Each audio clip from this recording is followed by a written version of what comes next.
Good evening, one and all. Let me double check to make sure that all the audio is currently operational, as that tends to be a routine problem around here when I'm getting streams started. Hey, greetings, Sagacious6. How are you doing? Thanks for joining the Dadman stream earlier. Okay, it is operational. Well now, hey, greetings there, Jess. How are you? Well, we're going to be doing about 2 hours of this, and then we're going to go into doing 2 hours of art. I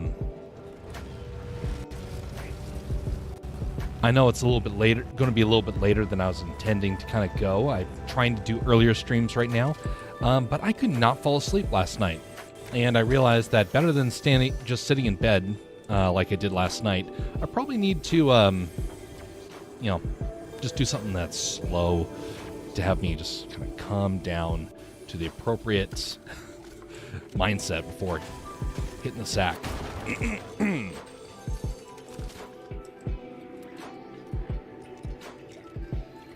It has been a pretty blustery day for a pretty blustery week. Right now there is, thankfully everything seems to be calming down outside, but temperature is starting to rise, and man, I can already feel it. It usually will get up to about 80 degrees just because of inside the apartment, just because there's water heater nearby. But anytime it's just a little bit warmer outside, it just becomes like an oven here. So right now I'm trying to stay nice and cool with a couple of fans. 5 times 5 is 25. I just realized I'm in a duos, and I didn't mean to do that.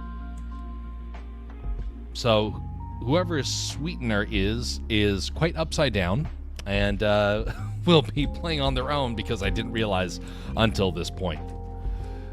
Well,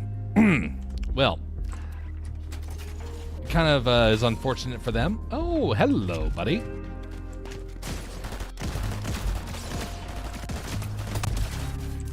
Well, that is one snooty player.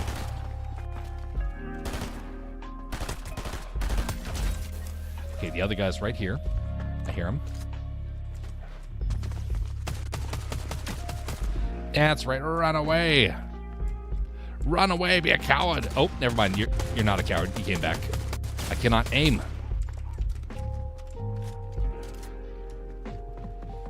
I gotta swap out my weapon. Here we go.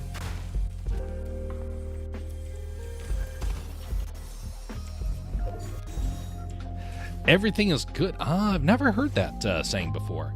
But then again, I am a very sheltered fella, and so it's no big surprise that I don't recognize references like that. So, just so you know, if you say something I don't quite get it, there might be a reason for that. I might be a bit a bit uneducated in that. Thanks for the intel on that. Did you see the music video I tagged you in Discord? Ah, yes, indeed. I started listening to it, and then I got distracted, so I need to do that tonight. And by the way, the looks like everything was good on the Silverado side there, Jess. It didn't trigger, so I think it said, would you like to do it? That's what I'm guessing probably happened, so.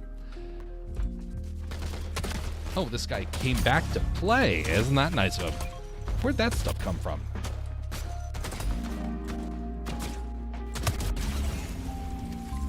Why did that just come out of...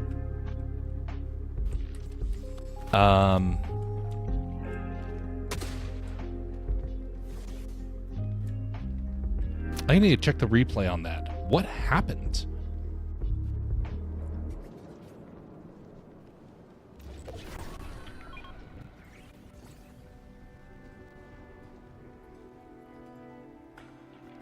Oh, it just like rifted over top of me. Why? I've never seen that before.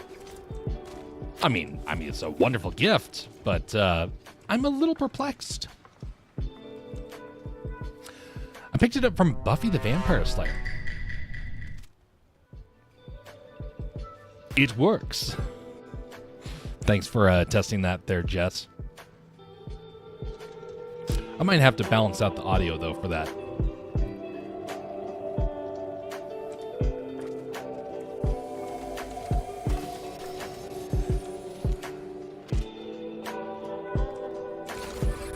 That reminds me, I really want to do Among Us again. That was a lot of fun when we did that with the community.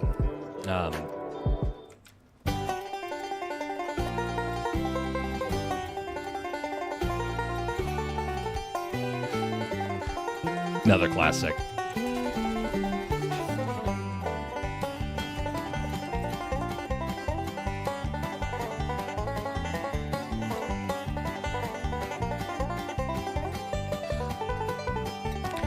Some good old banjo music.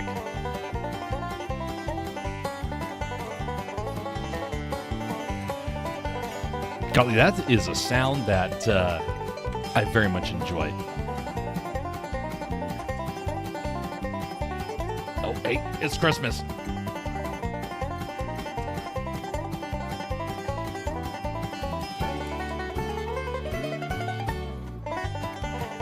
One of the very first musical instruments I really wanted to try was actually the banjo. It, of course, when I got my chance to finally test one out, it didn't go so well. It's certainly long, yep, that was because it was an experiment. It was supposed to be the shorter version, and, precisely. There's a couple of these that need to be balanced, but because I've never tested them out, I don't know which ones are kind of like too long, too loud, too quiet, because the ones I test out are usually just kind of the same. I forgot that I even had this one still up there.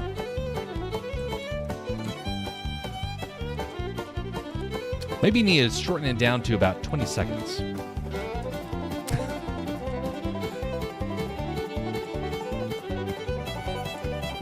So initially, when I was getting started with Silverado, there's a couple of sounds that I started off with the experiment. This was one of the very first ones. And I don't even remember where I first found it. It was one of those things that was available on YouTube, but it might get flagged, honestly. So that's why I need to probably do the shortened down to about maybe 12 seconds. But at least you're testing it out. And so now that gives me the chance to kind of like, make mental notes of things that need to be improved.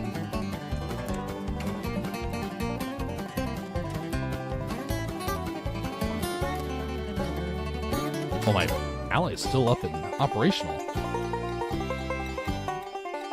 Oh, wait, nope. Ally's gone. Ally left.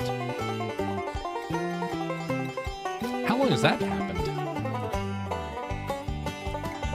Ally was here, and now Ally is gone. You know what I need to do with the banjo music is turn that into the an ambience, because there's a couple of banjo music that I can actually string together pretty easily.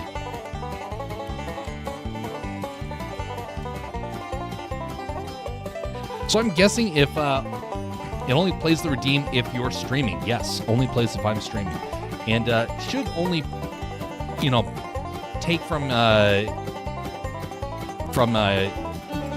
the silver if I'm online. If it glitches, then I would know the moment I log into the stream.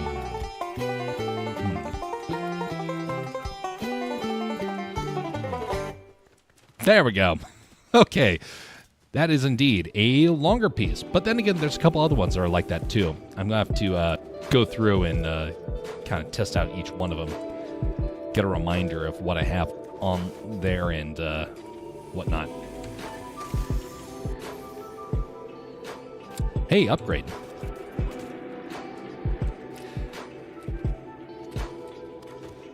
So, something I've been wanting to kind of raise for a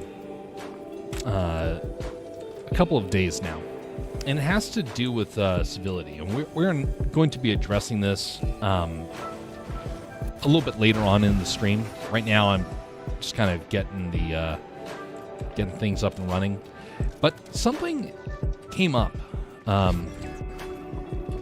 a while back. It's been a couple of weeks at this point, and I keep getting reminded about this. And somebody, just a little bit of backstory. Somebody had an opportunity to really make a good difference in someone's life. And when push came to shove, they decided instead to exploit, cause problems. It was something that was quite unfortunate because it really ruined an opportunity. Ruined an opportunity for people to actually find common ground and push someone down a path that made them very bitter. It's not a healthy thing, of course.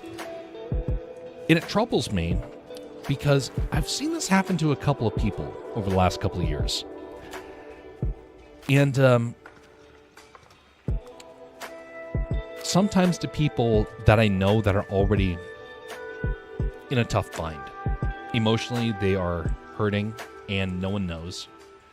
And then someone comes along and shows a lack of courtesy and civility and just ruins everything. It's a reason why we always end off the streams by saying be civil to one another. Because it doesn't take much for bitterness to flourish and get worse.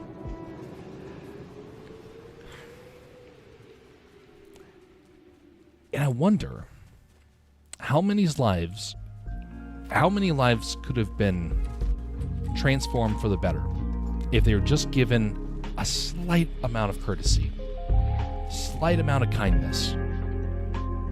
Sure, not everybody is going to be appreciative of your kindness. That's not the issue.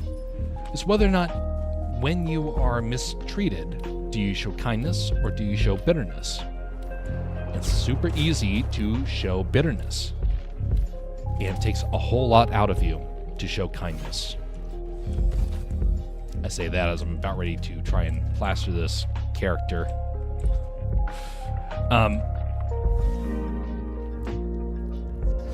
But think about your own life. What would you have given just for someone to show you a little bit of kindness when you are in a tough place?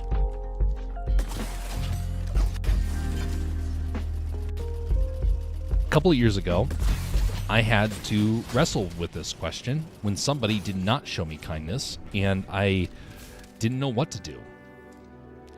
And instead, I felt like I was just being exploited and mistreated. And I finally just said, enough. I just cut off all ties and let everything just kind of fade. I had every right or ability to double down and cause as much pain to that person as possible. And I started thinking about it and thought, would that make me any better than him? Suddenly, well, it becomes a bit tougher of a situation. Oh, wow, that hurt. Oh, I am all out of health. Well, time to go fishing. Now, some people say, well, I'm not any better than that. I'm perfectly fine, treating someone the way that they treated me. Understandable. Not everyone has the patience to be able to say that they will not seek vengeance. But lives are not changed when you show bitterness. Lives get changed for the better when you show a level of mercy when it is not deserved. Uh-oh. Gloves. Gloves are missing. Okay, let's swap out this.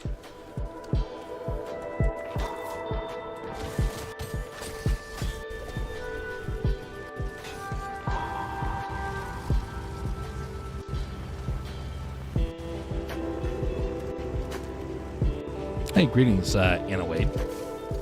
How you doing?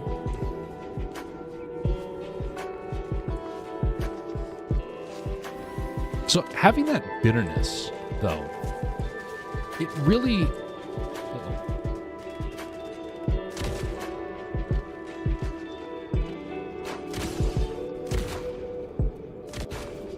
Having that bitterness is so very easy.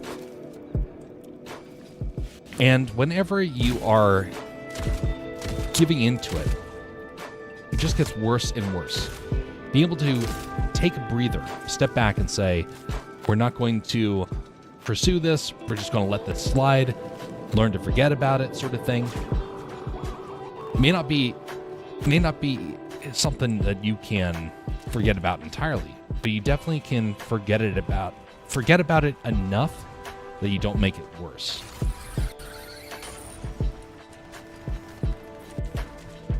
Oh, come on.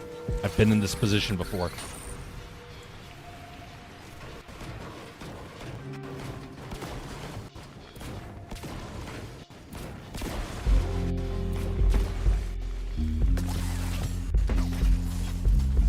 It's not good. It's not good. Good and tired. Hopefully you get some good rest tonight.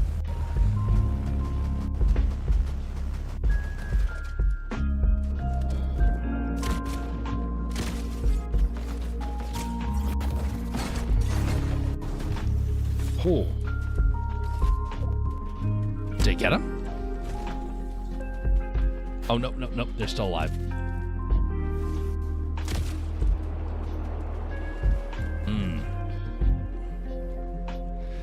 1220 for you. Indeed.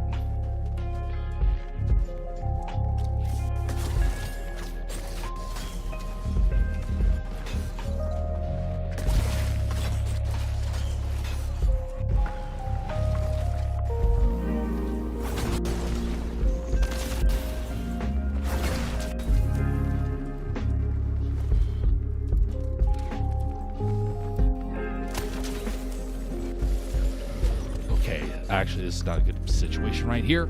Stand by just a second, folks. I'm going to continue this story a little bit here.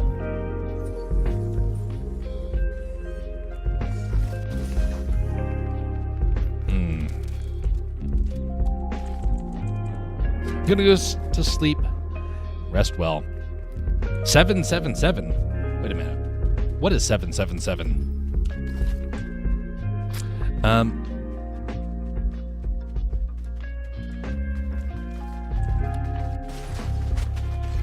Uh-oh, uh-oh. Oh, no.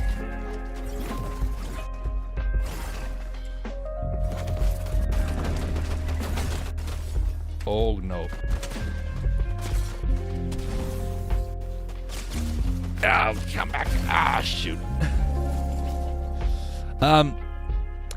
Interesting topic. I'd love some more context. Do you mean a family member or a coworker with whom you must interact, or a casual friend? I like to keep things kind of vague for a lot of my stories, but this one I can definitely say it was the story's origin is inspired from a friend of mine. My own personal experience has been all across the board. I have told dozens of stories about these sorts of things, but this one in particular that I'm starting to kind of build up to for tonight is something I saw recently with a friend. Because there's something that I learned growing up, and it was breaking the cycle. Now, it's not. Now, there's two times of breaking that I've been familiar with. Breaking the routine kind of helps everything in life to slow down, and breaking the cycle is something that we have not been taught a whole lot about, but desperately need to know as a society. Breaking the cycle stops the progression of making things worse.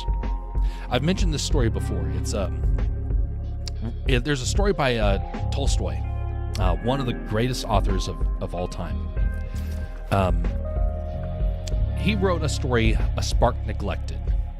Now, in the story, there are two families living in Russia, and one of the families ends up hurting another one, and the second family gets upset. So rather than casually, or unintentionally hurting somebody, they intentionally hurt another person. Then the first family gets enraged about that. Then they're like, well, we're going to hurt him twice as bad.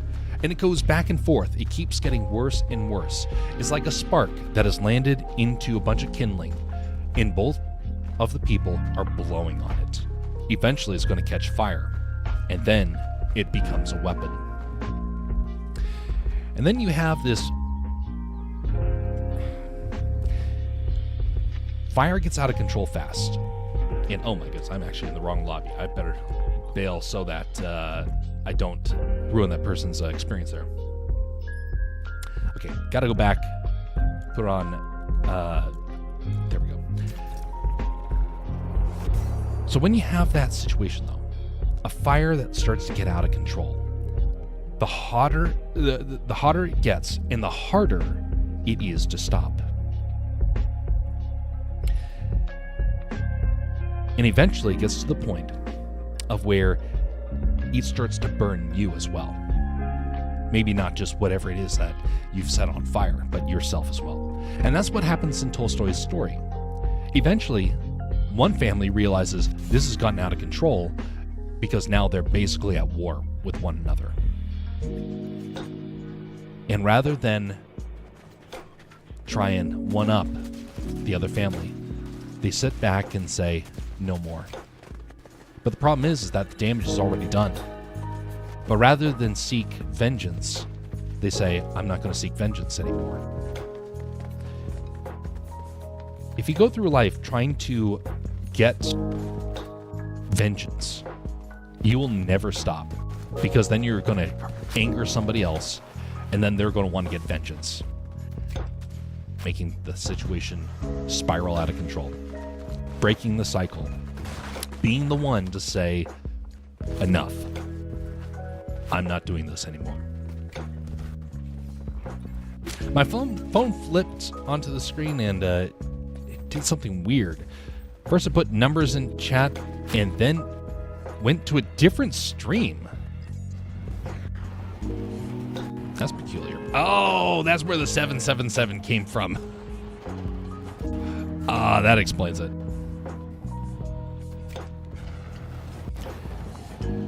But anyway, that's the backstory about why I believe that it's important to break the cycle.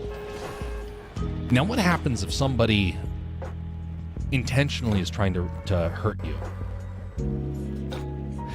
The easiest and most effective way to stop it is to walk out the door and say, nope, no more of this. Just like the characters in the story, you say, I'm not going to add fuel to the fire. Will you lose out on stuff? Absolutely. But you also have to ask yourself the question, at what point do you say enough is enough? And if it's not now, when will that be? And who will have to basically be the first one to say that they give up? It's really tough when it's families or friends, because you start getting a little careless, and then suddenly you ruin lives and relationships. There's people that I can't talk to anymore because things spiraled out of control.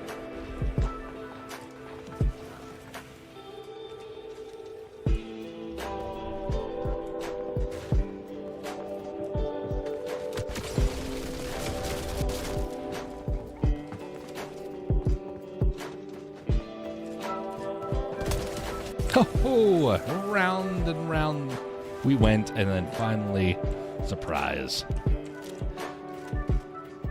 But I am troubled by this, because right now we're in a culture that thinks that it's better to be right than to find peace.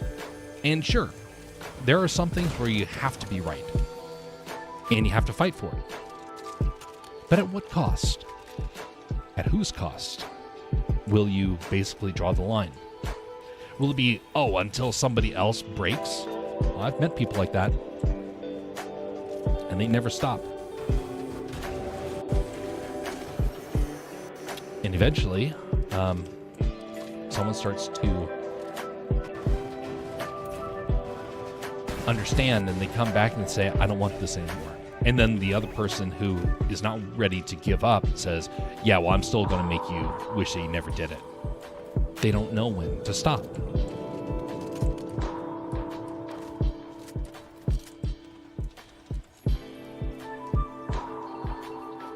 There's a proverb that applies: before you embark on a journey of revenge, dig 2 graves. There is truth in that. Very much truth in that. I've been viewed as a bit of a coward because I've taken on this philosophy. So, what's up with those arrests? I don't know, is that guy on the radio? I thought it was an item that I could interact with. So I have been referred to as a bit of a coward for having this mentality. It's more like, am I nervous about it? Yes, absolutely. But it's because I know that eventually you get to the point of where you lose everything and your friendship is over. I've lost enough friends in my life. I really don't want to lose others. But some people haven't lost enough friends to the point where they're willing to say, you know what? I'm kind of fine being thought less of. I just want this bitterness to end. Audio log for the storyline. So you did interact. Ah, that's what it was.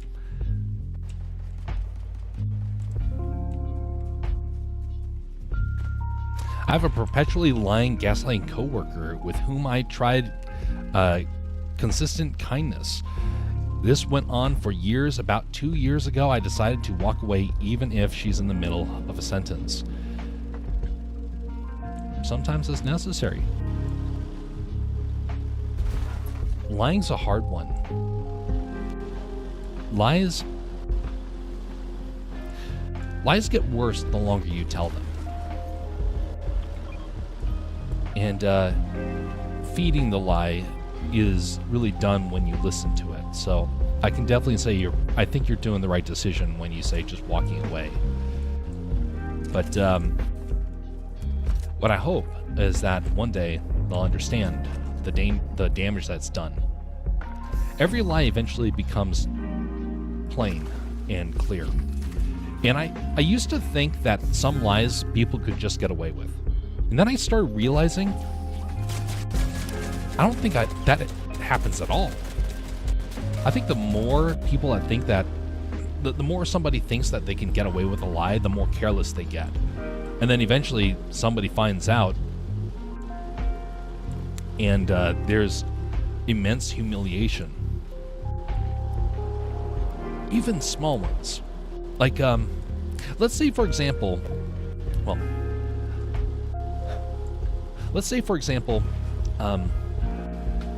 you tell just a little white lie, and you think you got away with it, and you're just kind of smirking to yourself, and then somebody who actually knew that maybe you were telling the lie and they knew, they might keep silent because they're waiting for you to show wisdom and to course correct. I've done that. People I know that are telling a lie out, sometimes I'll just nod along and say, yeah, okay, that's interesting. I won't necessarily call them out because I'm like, they're probably not ready to kind of face what it is they're saying. But eventually you will get to a point where you have to draw the line somewhere. And usually, for me, that's when it starts to hurt somebody. The moment it starts to go against somebody and damage them, that's when I think you can't overlook any longer. And then you have to raise the point. And hopefully they will course correct. But man, there's one guy that I used to go to school with years ago. And he was certain that he could kind of say whatever he wanted and get away with it. And he didn't know when to stop, and he started using it as a weapon against friends. He would slander them. And it became from being good old-fashioned ribbing to suddenly being, no, this guy actually means it. He's actually trying to humiliate, trying to shame, trying to tear down, to elevate himself. And we got to watch out for that, because it's so easy to go down that path. It makes me angry talking about her, but so I'm gonna shut up. Understandable. You know, it's good to be able to tell when something angers you. Peace is very hard to find. Patience gets strained the more you allow something to eat at you. I used to get very, very angry about things, to the point I would start to quiver and shake with like so much rage. That doesn't happen anymore. A bit of it came about because I realized who actually suffers, and that was me. And my bitterness that went unchecked ended up just making the situation worse. So being able to see that is so important.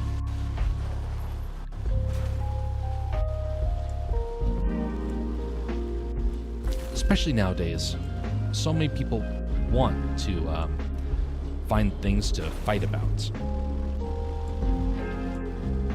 Even things that are kind of benign. And there was a stream I was on. It was a discussion panel, and somebody was trying to make some outlandish statement and saying, "I will fight anybody who disagrees with me on this." It was about animation, and they were trying to pretend like they were big, tough, and knew what they were talking about. So thus went immediately to try and make an ultimatum about what they viewed, what their views were. And I came back with, "I disagree, and here's the reasons why." And the person thought that it was wanted to fight very much, but suddenly, because I approached it calmly, actually ended up listening and saying, "Yeah, okay, I can agree with that. Sure, benign, simple. It's about animation. What's the big deal?" Because something like that has happened for me in a more serious situation. And that's how I learned that sort of strategy of saying, respectfully disagree, and just press on. It's amazing how that will change people's perspectives.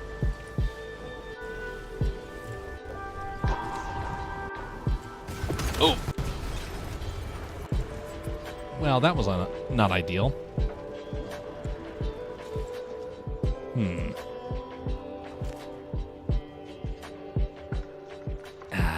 Yeah, this is going to be the storm soon. Might as well take it.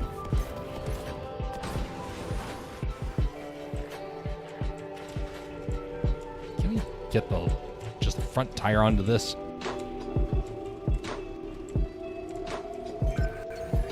There we go.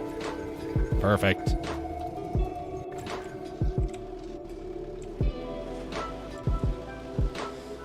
There are some streamers that really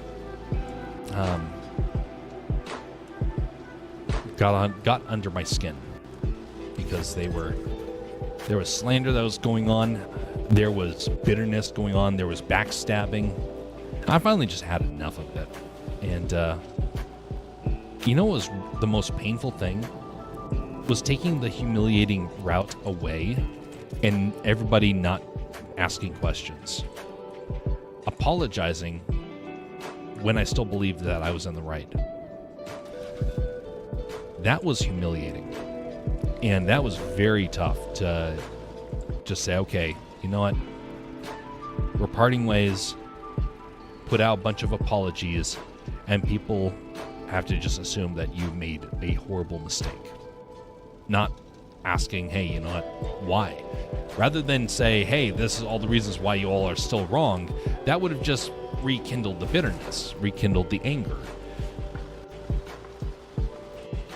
Yes, Jess, it was the YouTubers. Because I had to send an apology letter to many of them.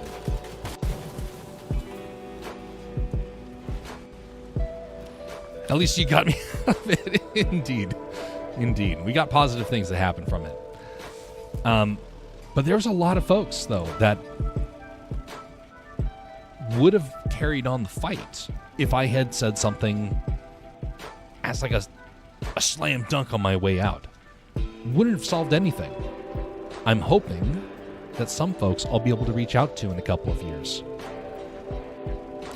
I did come across one. And you know what? There's no bitterness. I don't think I've mentioned about this one before, but oh, somebody's here. But I did have somebody find me when I was down in Florida last. And turns out he had absolutely no idea what had been going on, period. There was no animosity with him. There was no desire for doing some sort of vengeful statement. It's actually a little sympathetic.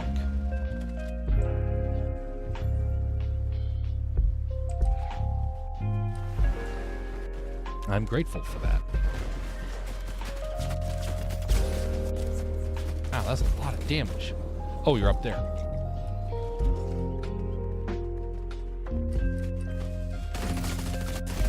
Dang, that hurt. Oof.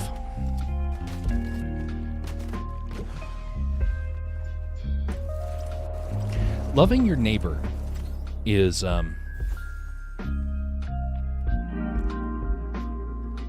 forgotten in our modern age because we want to exploit our neighbor, exploit our friends. I had a friend who cut off ties with me. This was before anything on streaming or whatnot. He cut off ties with me because I wouldn't buy into the scam that he was a part of. I didn't tell him that he was part of a scam. I didn't condemn him for it.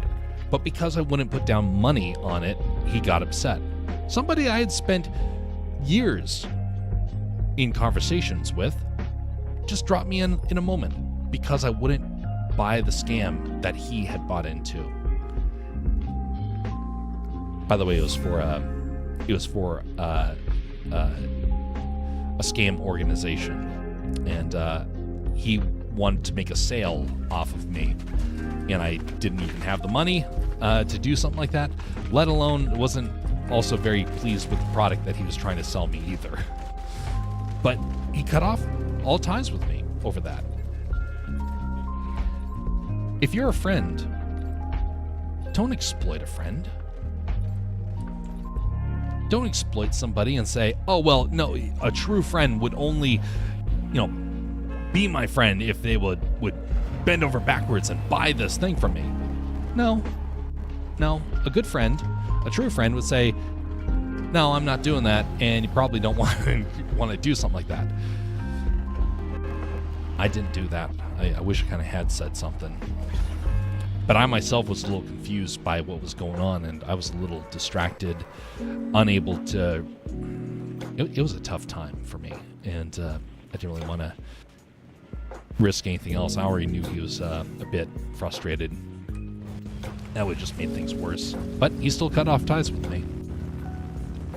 Ironic. You can't keep everybody.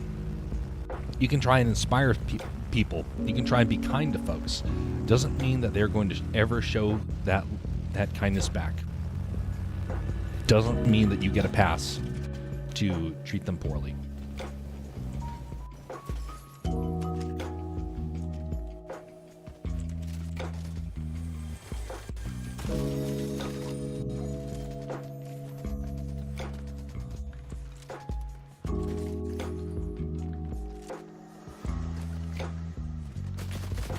Hey, look, a bot. Haven't seen a bot in a while.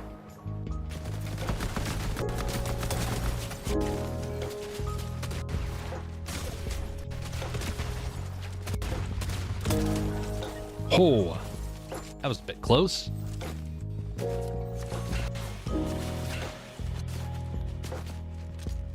Oh, Oh, oh, oh, oh, oh, oh, oh, oh, oh, oh.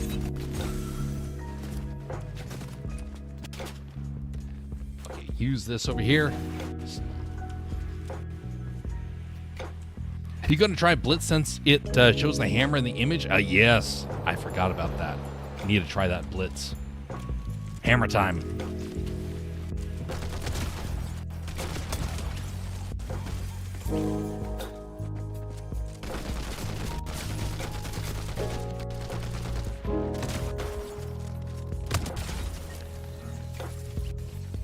I finally understand how to use this shotgun. It used to be a headache for me to try and figure out, but it's because I was trying to track people like this instead of just walking side to side like this and just waiting for them to land. The moment they jump, I know that I got them.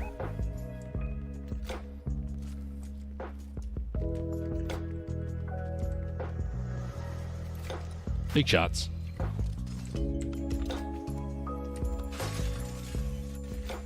Ooh, crunchy donuts. By the way, I used to do advertisements, and I actually made a Krispy Kreme commercial for up here in Alaska. And this was when I was working at the TV station, and we were told that part of the deal was that the station got free donuts for a year. And every day, there would be a bunch of donuts sent to the station. And I never saw a single donut in that entire year, because it always went through the first couple of folks at the station, and I was always at the back. And so it never reached me. I was the one who made the commercial, and I never got to taste the donuts that we supposedly got in the deal. Probably for the best, though. I probably didn't need the extra weight.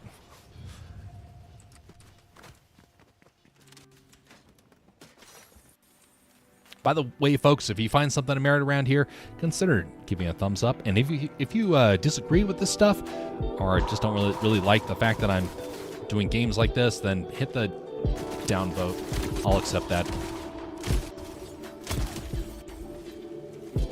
Just means that you're, most likely not a bot.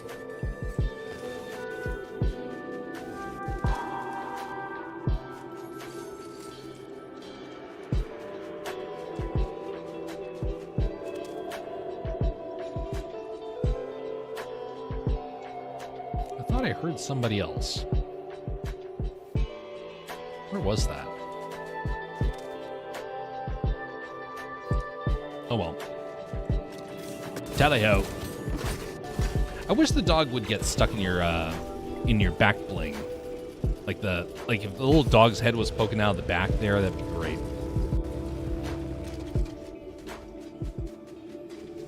Pure sneak. Oh, you're behind me.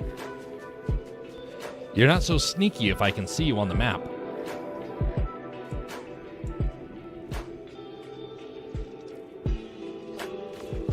Oh. Sneak announced where she was. Again, you're not very sneaky. And you can't aim, thankfully. How dare you try and shoot an unexpected man climbing a mountain? It's dangerous. Not very civil of you.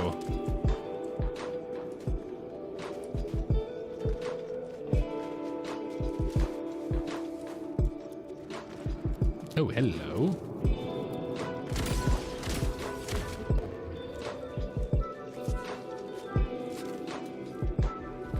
Run away!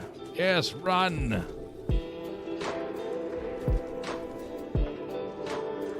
Okay, well, you're gone. Actually, no, you're not really gone. I can catch up with you in just a moment.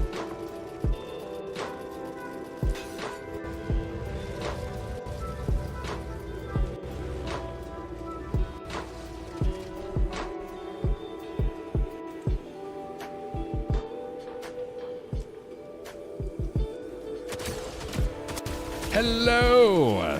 Thanks for stopping by.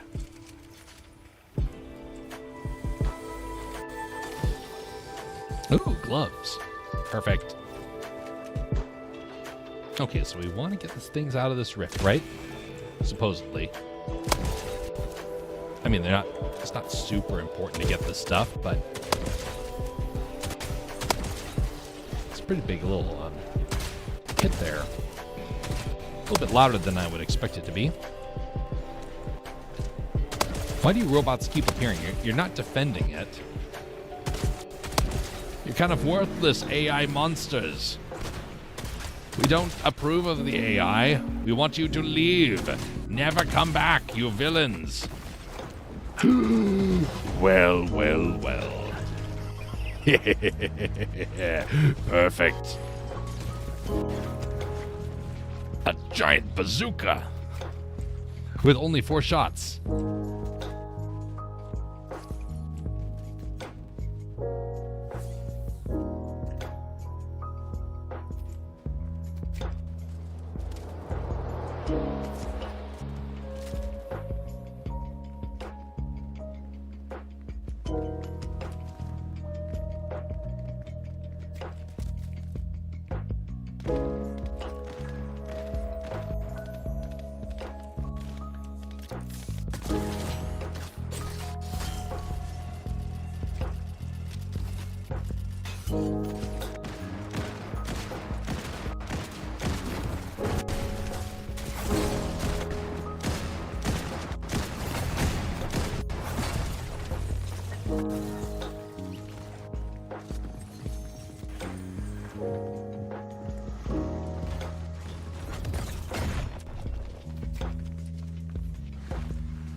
Well, that was a interesting mask that guy had on.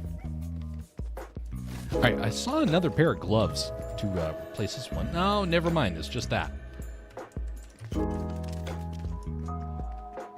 Ooh, health. Perfect. Okay, I need to use that bazooka. We're almost out of time on this map.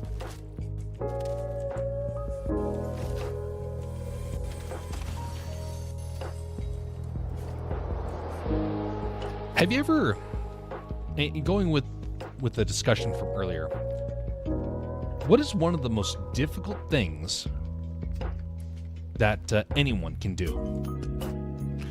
Is it public speaking? Is it standing up when others won't? Or is it something as simple as saying you were wrong and you apologize?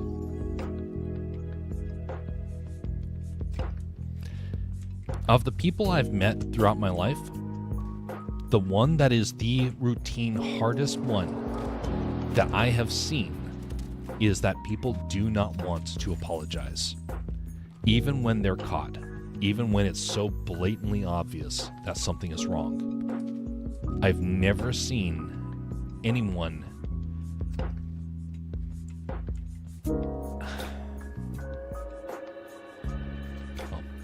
I've seen so many people struggle with it by comparison to other things. And I'm beginning to think that it might be the single hardest average thing that people can do. I do say average because some people do find it easier than others. Some people apologize for things that they don't even need to apologize for. But routinely, I see so few people that are willing to do it. Even folks that are like genuine and kind. Forgiving is hardest for me. Yeah, it is a strong one. Apologizing and forgiveness are both, I'd say, kind of one and the same. Apologizing requires you to humble yourself.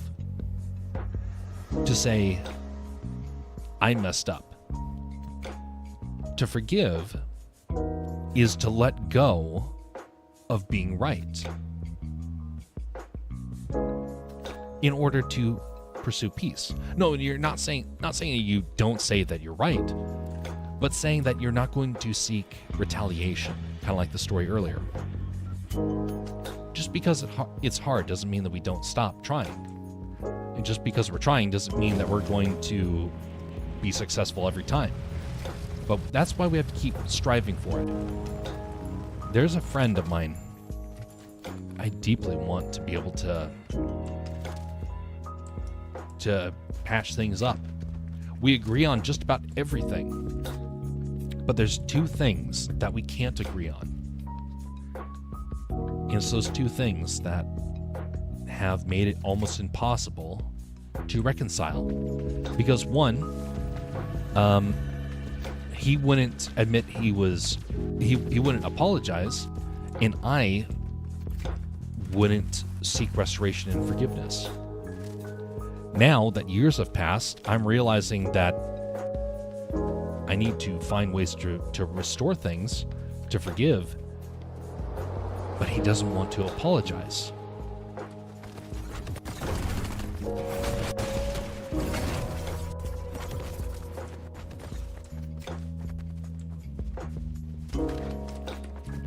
Where'd he go? Uh-oh. Didn't mean for that to happen.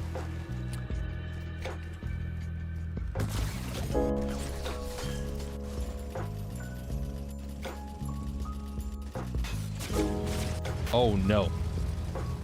Oh no.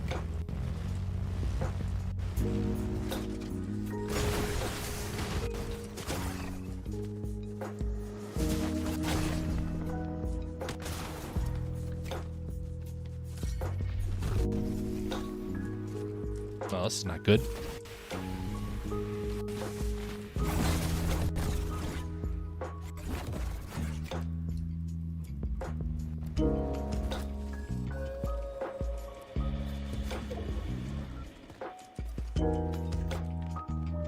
Do you need his apology to move on? Not to move on, to fix. That's the problem.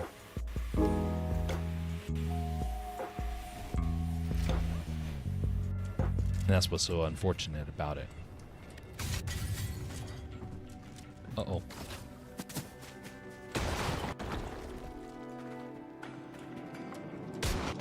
Uh-oh. Uh-oh. Okay, I am out of here. Nice playing with you, buddy. But I just want to go travel the world.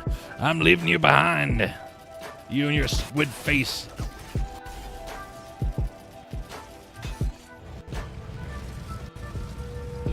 Part of the reason is because I see how it's eating at him. Because it's not just me that he has to apologize to now. A lot of other people have been injured as a result. And I see it as like, it's something that if he just understood, maybe a lot of the biggest troubles that he is dealing with would start to resolve.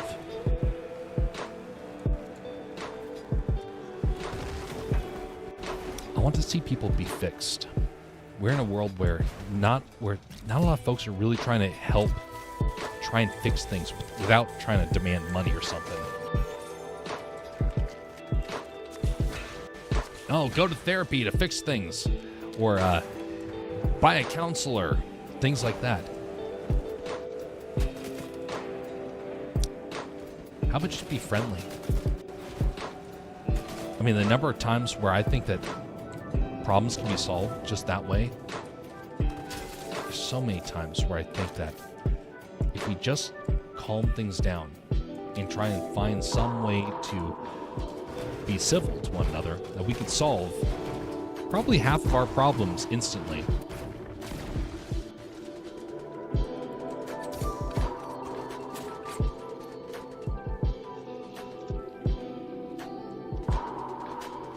Another friend of mine, he was actually my roommate when I was in college, and he was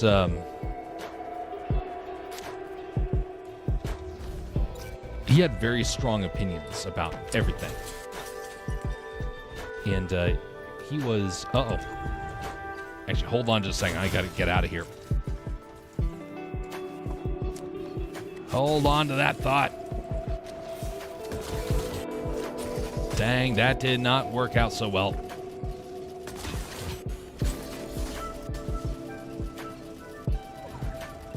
We are in the end game.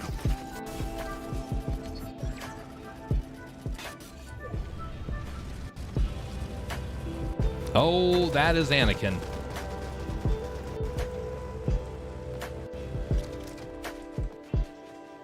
All right, so we should be in the clear enough to drink this, and then we prepare to try and rain on somebody's parade.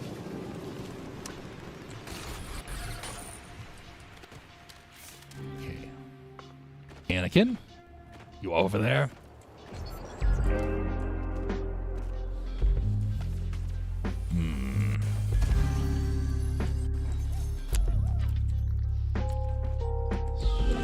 Okay.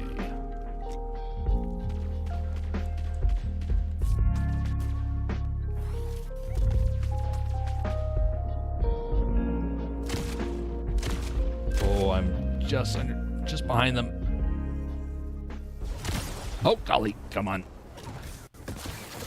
I should have been paying attention, and I wasn't. Ooh. All right, let's hope this rocket actually does damage. Someone come up here? Nope, nope. We're in the clear. Uh-oh. Okay, we got one more of these. There's no clear shot just yet. Oh, I didn't mean to switch that item. All right, bazooka, don't fail me now. Oh, stay out of that.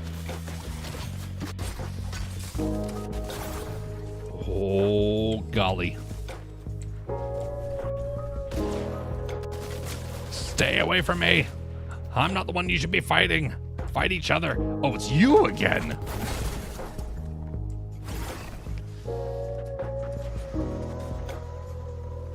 Okay. This is not good.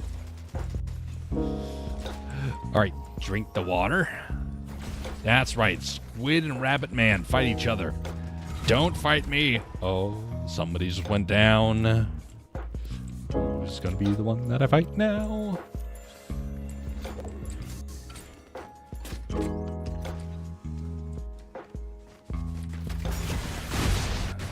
Oh no.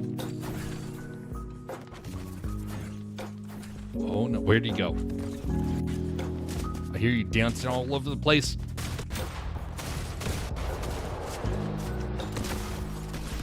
Oh! Oof. You worried me when you started walking away from that med kit. Well, at least got to second place. I mean, not not terrible. Last, I needed some more gloves. So the roommate, I'm going to switch over to the Blitz here. So the roommate got very angry at me when I questioned him about something. And I thought it was just kind of like a casual sort of question. It was kind of good-natured.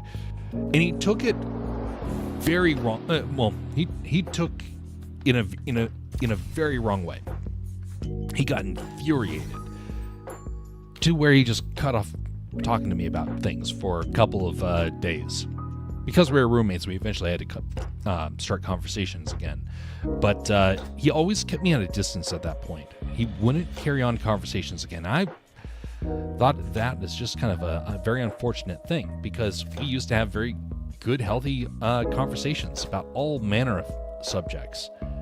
And here, we could no longer find enough commonality to even have basic conversations. It was all gone because anger killed it.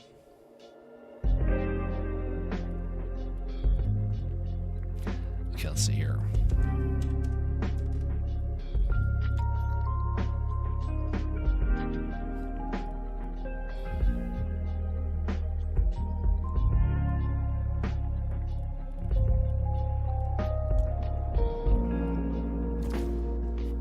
Hammer time. Cute clothes from Mizo. Yes, indeed.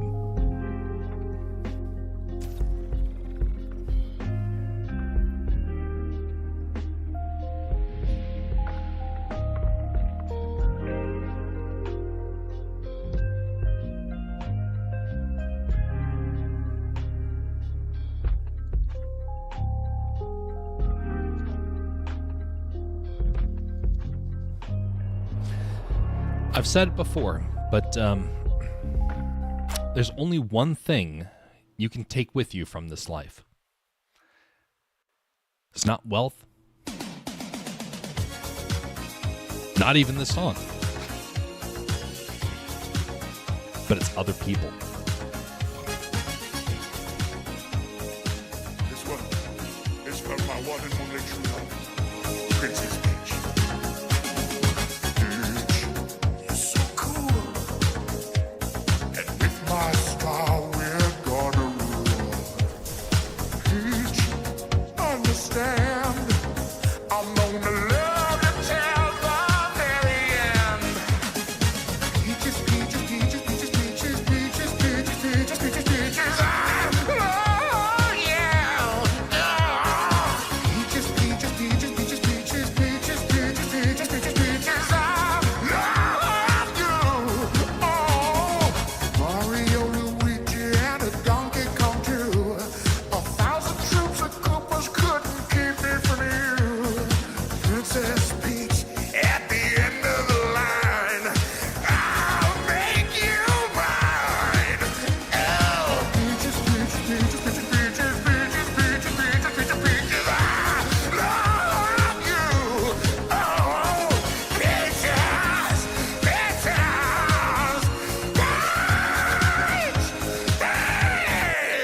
peach.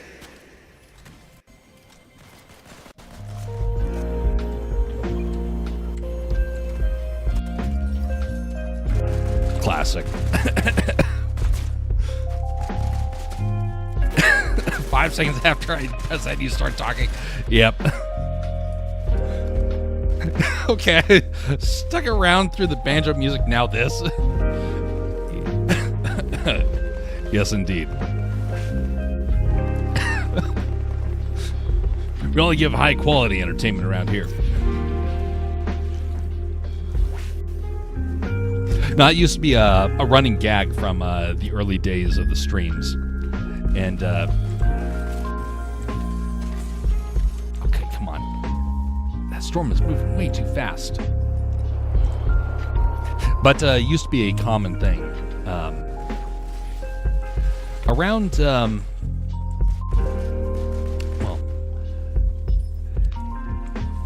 around that time, though, is when the audio routine started bugging out. And then I had to make a whole new system, which is what you've been hearing running right now, which is Stream Radio. It's a thing that I coded by myself because I just got so tired of all these other platforms just not working the way that they were supposed to. Oh, hello, buddy. It's dangerous to go over here.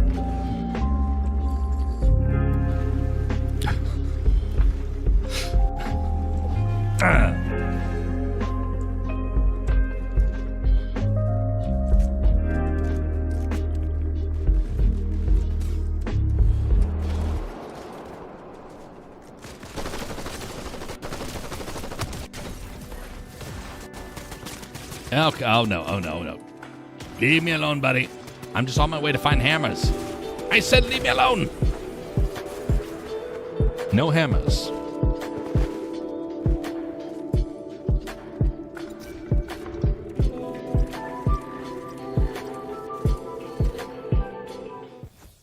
Roger, roger.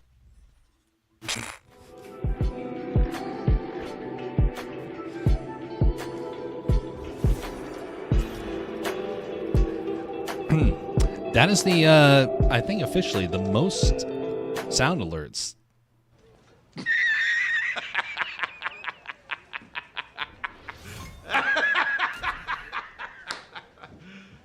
You serious? Yes, I am serious. The most sound alerts anybody has played since the creation of Silverado over a year and a half ago. Much appreciated, Jess, for getting some use out of that.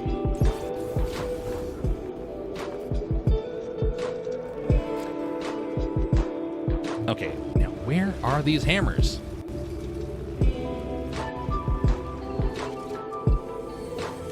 Maybe it's randomized whether it's the sword or the hammer. I don't do this game mode a whole lot, and so thus I am forgetful. Oh. Yeah, just charge right at me. There we go. Thank you, buddy. You made my job a lot easier. Hammer? No hammer.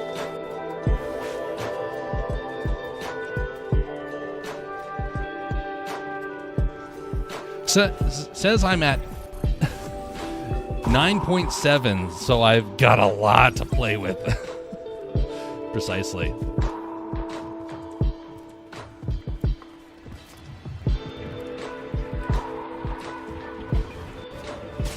Oh, hello. I did not mean to... Sorry, sir, I was intruding on your home. I should not have been doing that. But, anyway. I want to go back just a little bit in the discussion here. Talk about that friend of mine, the roommate of mine. We have not talked now in close to 12 years. The last time we chatted, it was very short, and he was dealing with something, and it made me look into what this was like.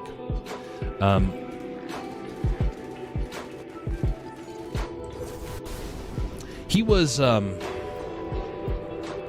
starting to have some health problems. And it made me realize, if you have a friend that you have one argument with, what's the likelihood that you would want them to pass from this life without having mended the things that you were fighting about? It's very easy to hold a grudge, but as I've learned from some older folks who have mentioned about that one friend I had in my youth that, I would give anything to get a chance to make good with them, to go back and talk with them and fix everything and go back to the way things were. There's a lot of folks that say that. A lot of older folks that this consumes them because they realize what they had and how they let it slip through their fingers because they held on to bitterness.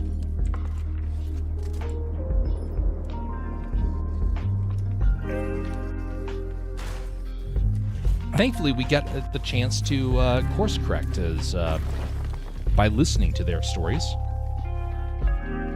But how many of us will take the initiative? There was another friend of mine I'll never get to speak with again. Thankfully, I didn't have anything to be bitter about, but it very well could have happened. Very well could have happened.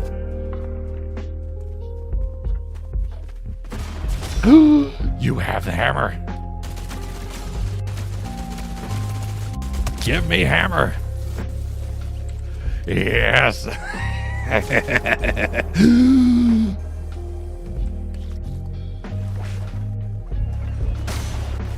Get out of here. It's my hammer.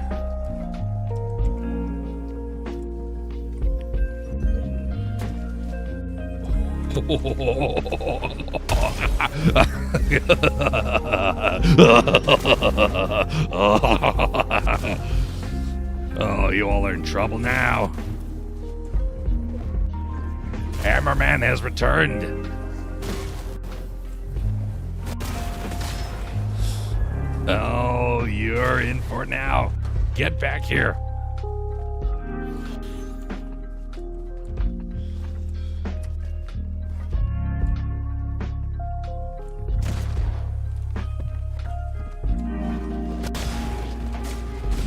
Get out of here, Chewie. I mean, come back here, Chewie. Oh, I'm out of practice. No, I'm out of practice.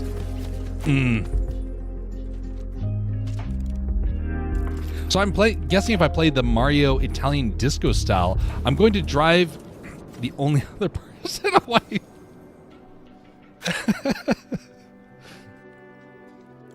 That reminds me, I need the Mario Disco's soundtrack. And that one I actually probably need to take off at this point. A lot of the music I need to get rid of. It was there for like special occasions, but the music for the most part has been getting flagged on YouTube a lot, and thankfully the majority of the times it's not a problem, but there's been a couple of times where it has actually flagged. That's one of the reasons why we listen to this piece of music all the time when we're doing this, because it stands out enough. Stands out enough from the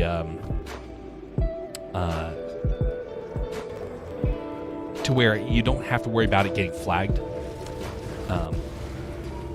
I'm not even sure why. I think it's because of the sound quality. Uh-oh.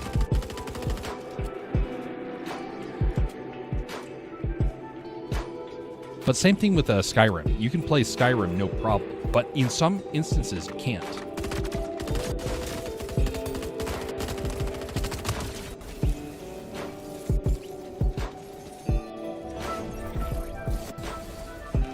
Drink your Sunny D, folks.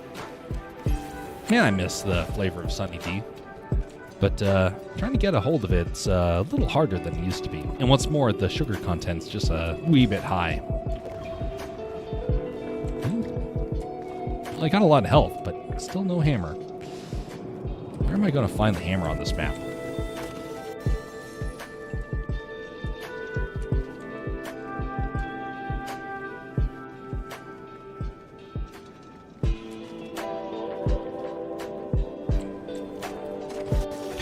There we go. Okay, you gotta look into those golden ones to find it. Hokey Smoke Bullwinkle, look! It is a hammer! Hokey Smokes Bullwinkle.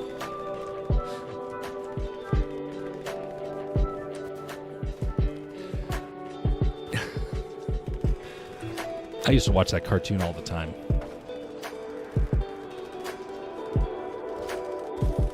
So a lot of older folks will warn us, though, about how important it is to forgive a friend. And there's an older folk who I was listening to him recounting the things he regretted. Every last one of them was in relation to friends that he could no longer talk to. And what sort of people would we be if we just held on to those bitter thoughts and never once thought about the consequence of holding on to it?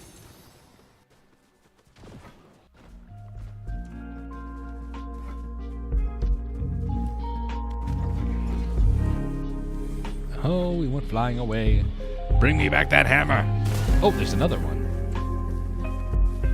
Oh, it's already been grabbed. Yeah, grab that. Perfect. I have to use my hammer sparingly.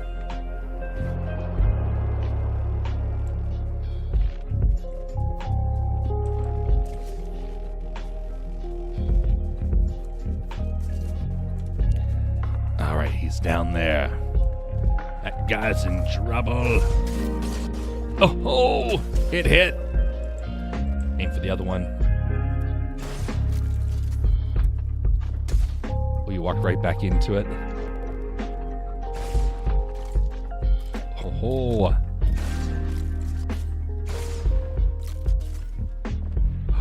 That's a golden hammer.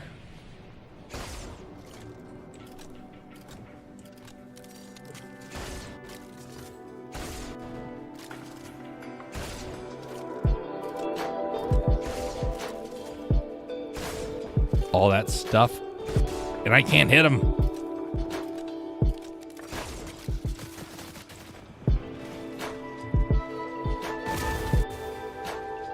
Well, I'm just here for the hammer. Battle time.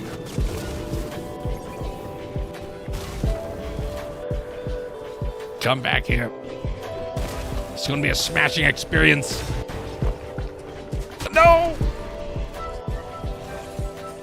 Well, it was smashing, just against the wrong person.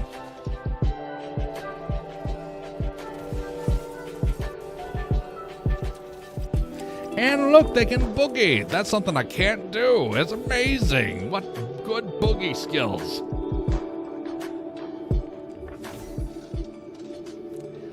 I think I'll go on for 2 more rounds of the Blitz, and then we will switch things up. Well, actually, might be able to go through 3 more rounds before we hit that marker. Then we'll be going over to the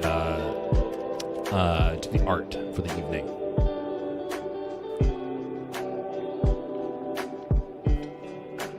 So regret.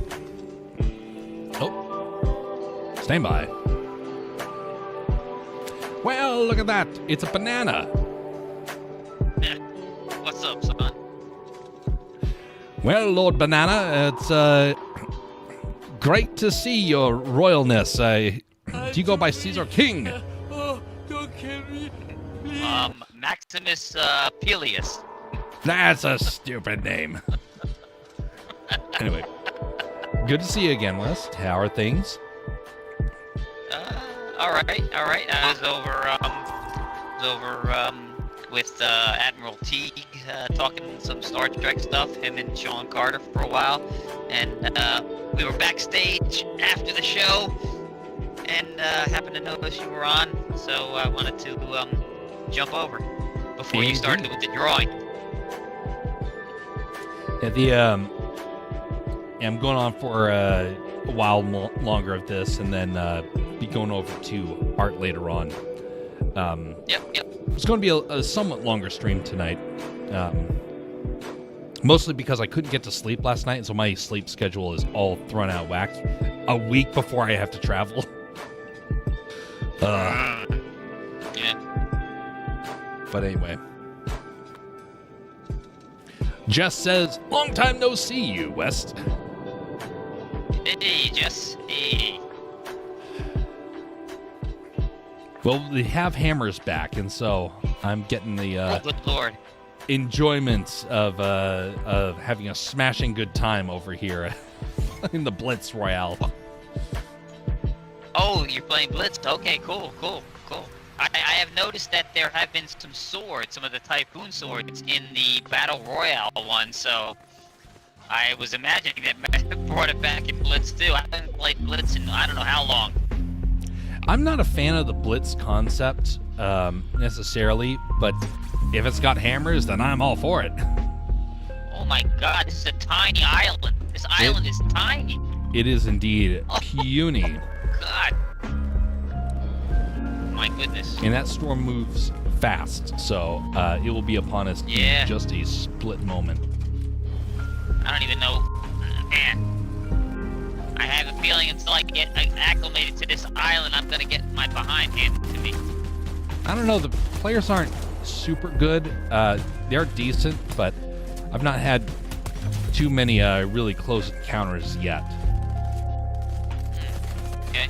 I mean, I've not won, but I think the better players right now are on the other map. Oh. Unless you're going to be Yeah, bringing them with you. I do much better here than I do in Battle Royale. So, just killed one.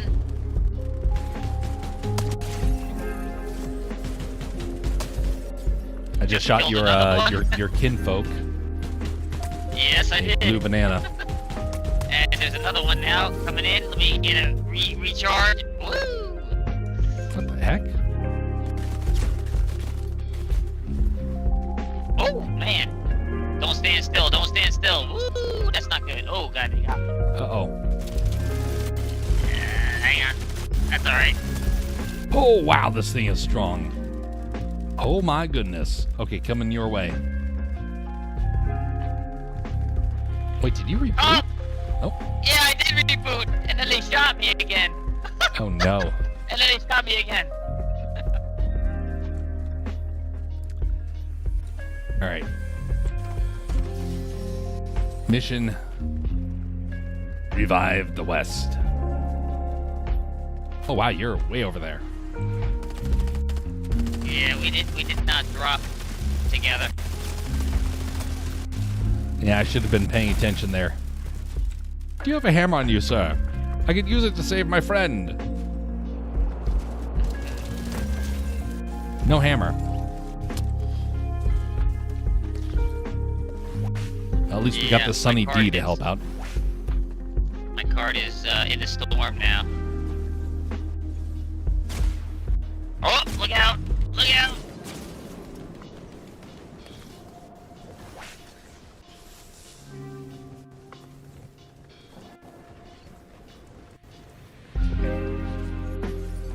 Oh, there's a hammer right behind you.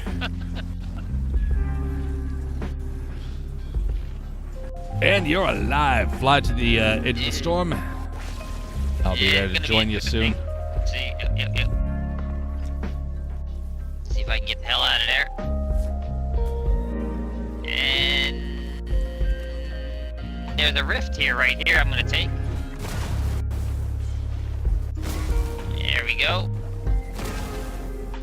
Let's see if I can go someplace where I can find. Oh, there's a balloon drop. Let me see if I can find what's in there and grab something. Because this is bad.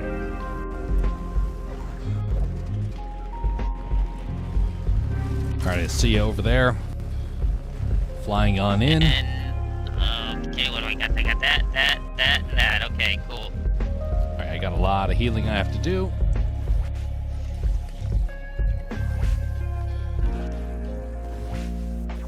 It's nice Alright, they give I'm us gonna such hit, nice, clear blue water. Yes, absolutely. Good lord, we got a lot of people here in this little tiny area. Now, where are they all? Yeah, good question. Got my hammer all at the ready. Down there. Nope. Oh, another balloon. I'm gonna grab this balloon. Hang on.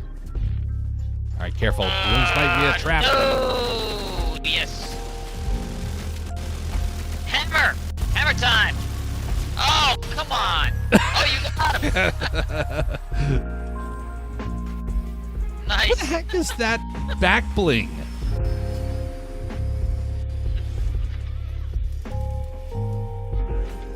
I don't remember getting that back bling. The Infinity Blade from way back in OG time is what's in the normal map. Dadman likes to play Blitz, says Jess. When we play, he likes how quick it is. Yeah, I like Blitz as well. I've just been concentrating on the battle royale because of the rivalry thing. I'm trying to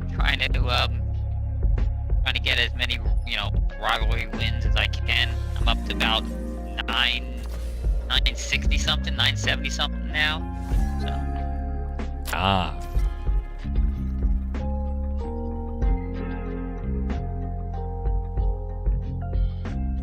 yeah, that was rough. It's just gonna take a little bit. The battle royale's a little slower pace. It's gonna take me a little bit to get back into the groove of Blitz. Yeah. It is just a little too fast because then you don't get to enjoy the hammer as much. Because the best time is when you get 2 or 3 of them and you can bounce all over the map. Yeah, I don't know this map as well. Well, I Okay. know that there's the potential of a hammer right there. I came across it earlier. All right.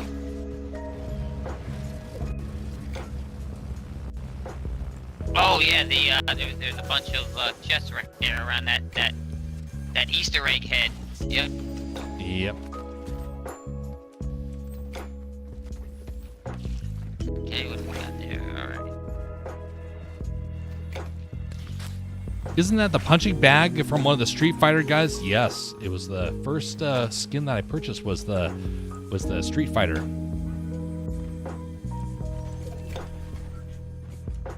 Yep. Somebody's shooting me. I got 2 of them here. You're down. Where's your buddy? Where's your buddy? Where's your buddy? It's right here. There's your buddy. Oh, there's your buddy. Goodbye. Well. Who's throwing that? Those shields are just appearing everywhere. Yeah. Been wondering if someone's been throwing them.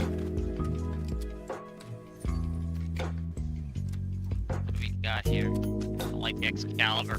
No, thank you. Oh, I can't get up there. Come on. On the roof! On the roof! Yes, Mr. Stark. What do we got here? Thunder shotgun. No, thank you. No, thank you. Oh, I know this map. I know that. I recognize this map now. Okay. This is old. This is old. Yep. There we go. Where is that coming from? Where is that? There it is. Right behind. Got him. Oh, it's a Halo character. Wait, where's your buddy? Where's your buddy? There's your buddy. His buddy just went flying over a tree. Yep. Oh, they got me. They got me. Somebody got me with a hammer. Okay. Gonna come back and help you out here in just a moment. There we go. Dealt with that yahoo. And coming over your way. Oh, go. No, no, no, no, no, no.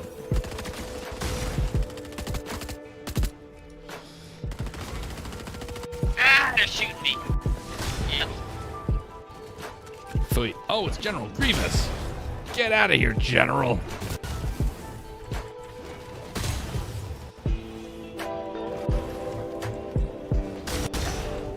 Oh, we hit simultaneously.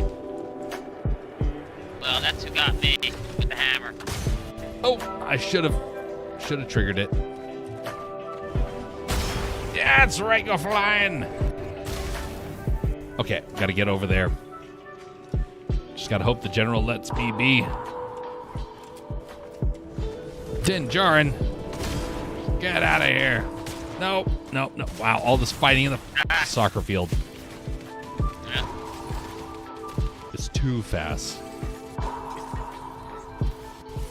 Oh, look at that. He's got angel wings of crystal shards. It's so special. Yeah. It makes him feel fancy. I've got them too. As a matter of fact, mine are a higher rank than his, so he can go kiss my banana ass. You know, the bragging rights in a digital world just makes no sense to me. Yeah. And I don't get it. yeah, there's some folks, they have the most extreme types of bragging rights by having these super expensive things like League of Legends, where they would have these skin of skins, and you just knew your experience was going to be very upsetting because they were just going to basically grief if they lost, and then they rub it in your face if they won. Yeah. You get those when you win, they pop up. I wonder what that was earlier. So, makes sense.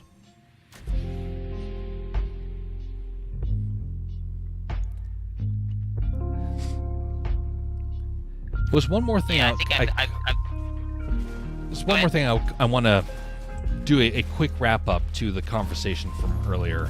There's one last thought I kind of want to leave with folks. If you were to think about the just one person that you wish that you could go back and make amends with, who would it be, and what would it take to make that happen? There's a couple of people that I would put on that list. Some people that maybe they would find it surprising that I would even say that. But there are a couple of people, especially as of late, that I've been thinking about in this sort of way. And the one bit of encouragement I would give to folks is try and find one person, maybe not too often, but at least one person a year that you try and make amends with. And then maybe, as a culture, we can start to course correct in stuff like this. Because, man, we definitely need it.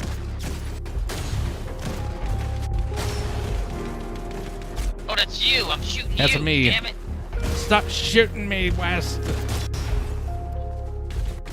Oh, I'm shooting you again. Jesus, I gotta remember your skin. Yeah, I've been using an old skin as of late.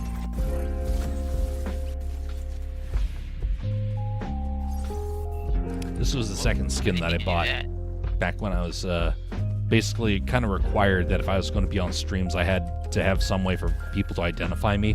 So this is the skin that I chose. It was this and the a Street Fighter skin because they were both on sale. Watch out, watch out. There's two of them here. I gotta duck and move, duck and move. Oh, you're All right. pincered by two teams. Yep, I got the one. Yep. I got the one. I got another one. They're attacking the hell out of me.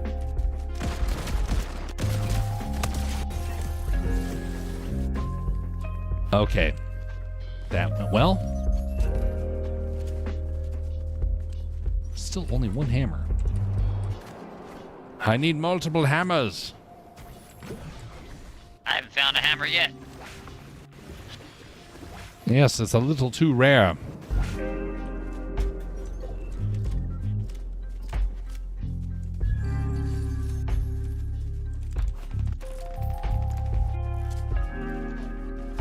I got a sniper pistol. Ah, the Easter Island thing. There's a hammer. There you go. You take it. You take it. All right. Eel hammer time.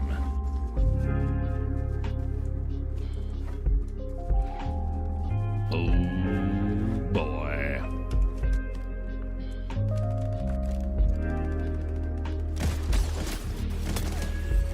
How nice of that guy just to stand there and let me pick him off from a distance.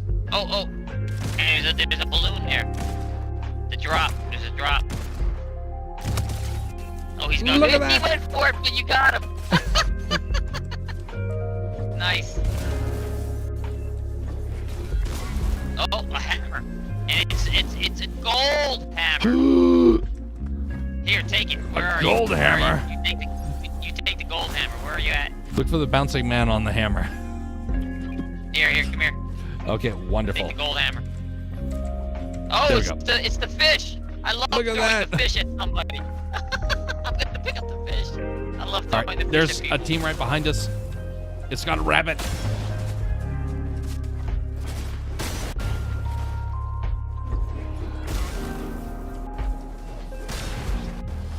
Come back here. Oh, I missed him. I missed him with the fish. Damn it. Oh, yeah. Got the rabbit. Oh, Got the I rabbit. love this Got item. The rabbit.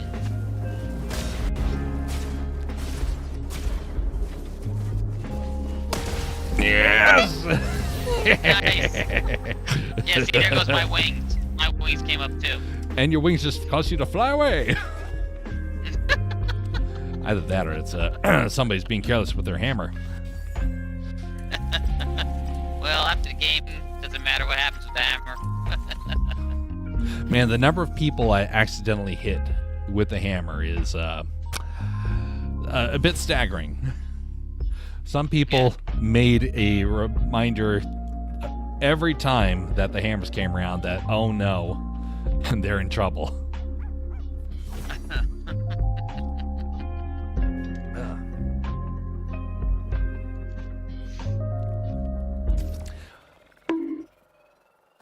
Yes, Jess. The bonk. Oh man. Here's if I was to try and well, I was trying to make a mini game inside of Fortnite using the hammers, and it was going to be a game of tag. And man, it's so close to getting it to work. If only I could have used some custom code.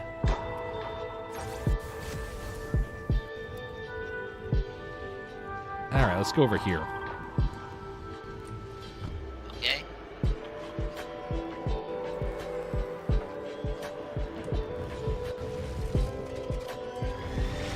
Wow, I'm not used to how fast we drop off the bus.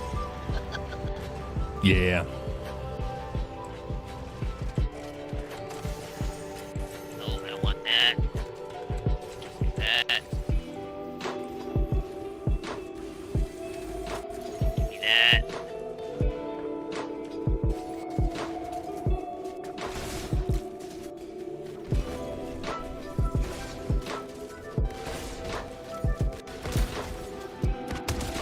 Wow, this shotgun's way stronger than it used to be. There you go.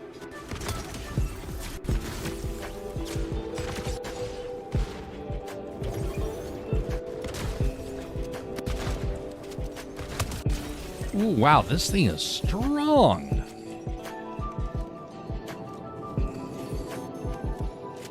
I don't remember the Thunder shotgun being Thunder shotgun? potent. Yeah, I don't care. I don't really care for the Thunder shotgun. It's alright. It's a little too slow for me. It's powerful, but if you miss, you're laid bare. Yeah, I used to have a very bad experience with it, so I thought immediately that I'm in trouble. But nope. Thing is very potent. Here, you want it? Oh, well, thank you. I'll take a hammer any day. As I cause some demolition to this place. I like open swimming pools.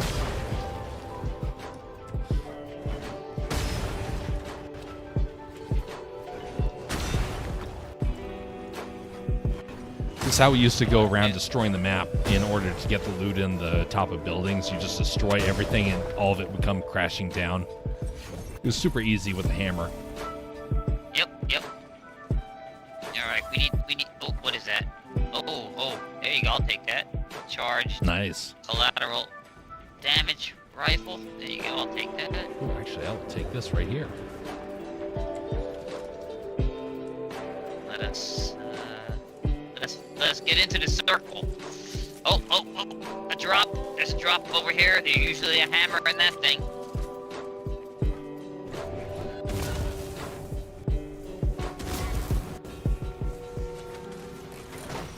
And there's the gold one. Take the gold one. Take the gold one. Yes. Oh, yeah. This thing's so great. Thing is, I don't get as nearly as many eliminations with it as I used to, but it's still way too fun to pass up. Yeah.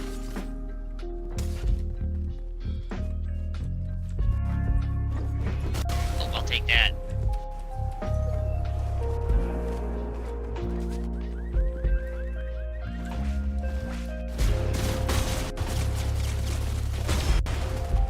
Whoops, somebody ouch. hammered me. That was me. That was me. Oh, ouch. Oh, that's a storm. Dang, that hit hard.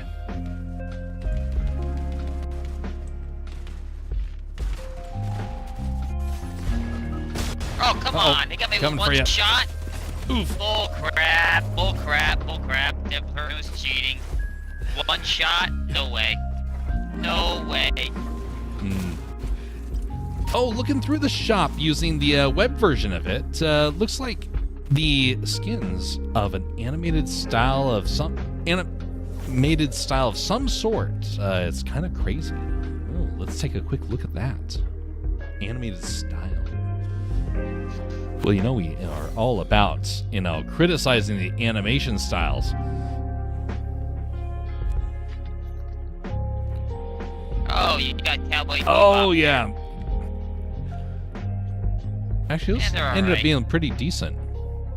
Yeah. Oh, and Bleach is there. I have all the Bleach characters already, though, so... VTuber singer. Oh.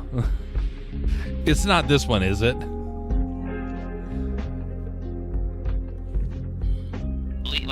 Which one? Oh, Cowboy Bebop. Yeah. Oh, or it's not that one. God, there's some weird ones in here.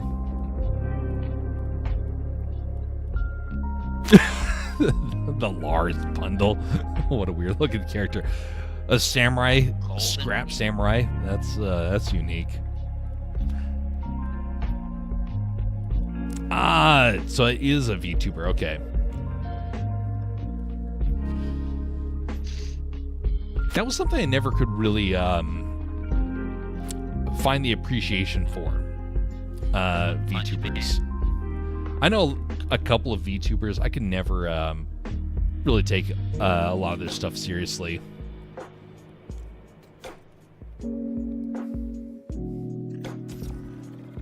Not to say they're bad people or anything. I just couldn't take it.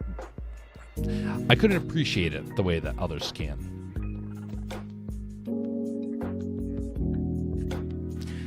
What's this next week going to look like for you, West? Same as last week. Not much. Ah.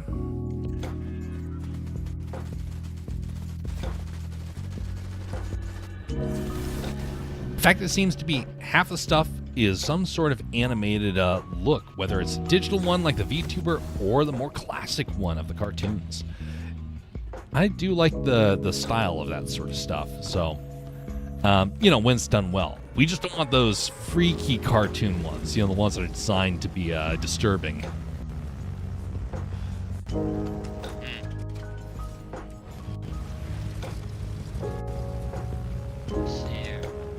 I haven't come to this area yet. I don't know this.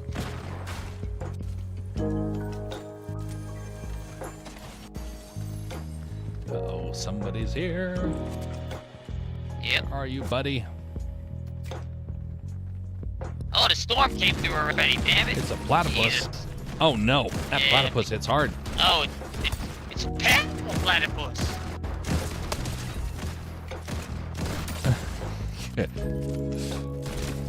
I used to be able to do a pretty decent Doofenshmirtz voice. I lost it though in recent years.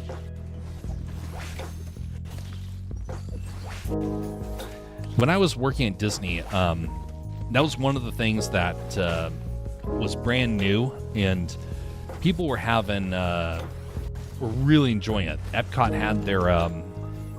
had their puzzles that were all themed off of it, and I had absolutely no idea what the show was about, other than the fact that we had the merchandise everywhere.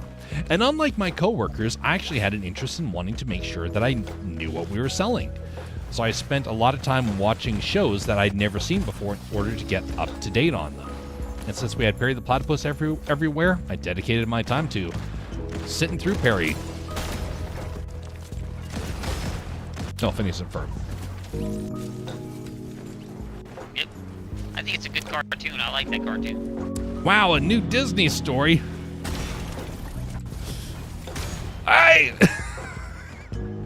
I guess what goes around comes around.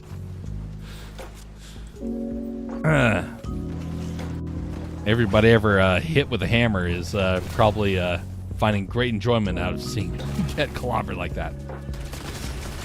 Oh no. Dang, that didn't go so well. Now, when I was working, though, at Disney, one of the things that I made the point of is know the characters, because people would come up and say things like, oh, my kid really wants to have that blue character. What is the character? He's like a little alien critter. It's blue and it's got multiple arms. And then I would say, oof. And then I would say, oh, that is Stitch from Lilo and Stitch. And then we could find the merchandise and get it for them. And then inevitably, somebody would come up after the guest left, one of the other employees, and say, "You actually pay attention to all that? All those animated cartoons? Why?" I looked at them. Somebody, in particular this one, somebody who had been working at the parks for something like 20 years, and said, I believe in staying up to date on the stuff I'm selling. And like, I never pay attention to any of that stuff. I think I've watched 2 Disney movies ever. You work at the park and you never saw Disney movies. It gets a little irritating if you have something like that and you're a guest and you can't get folks to answer your questions. There was other times where, because I actually knew my stuff, I knew beyond a shadow of a doubt that you could not get to the Harry Potter land through Epcot. Yes, that was a routine question we had from guests. Where's the Harry Potter land? You're at Epcot. This is Disney. Universal is where you go to Harry Potter. You're at the wrong park and the wrong company.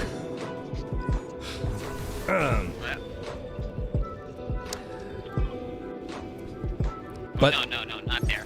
How about there? yep, that works. But other folks didn't know that. Other people who worked at the parks are like, oh, I'm sure you just go down the way, you'll probably find it. No, that's called the Paris Pavilion. Just because it looks a little bit like Harry Potter, or London looks like a little bit like Harry Potter, doesn't mean that that's where it is. No. Let's not go there. Too late. Go wherever you need. Yeah, there's about 80 people out of the 32 showing it golly. there. No, thank you.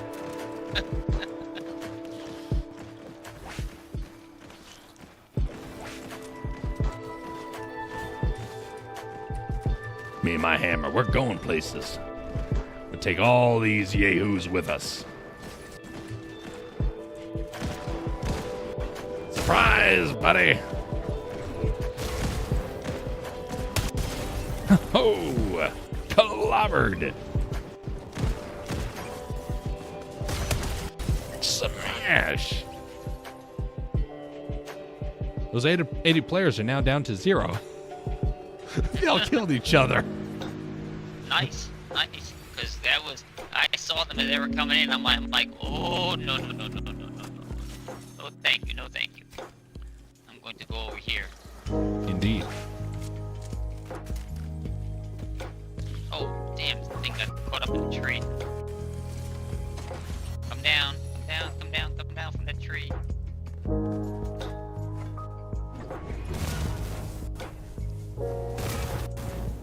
I thought a hammer would be in there. Nope.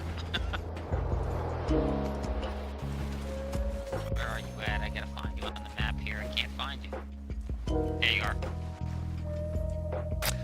Okay, don't have to watch this stuff necessarily, but at least learn the main characters that you guys are then selling. Yep. But man, it was so weird. The folks that had been there for so long, if you're going to be working there, find a little bit of, pride in, learning what it is that you're doing. Because, man, the number of times I had to answer the most basic questions was ridiculous. Oh, that's a hammer. Grievous has a hammer. Oh, ouch.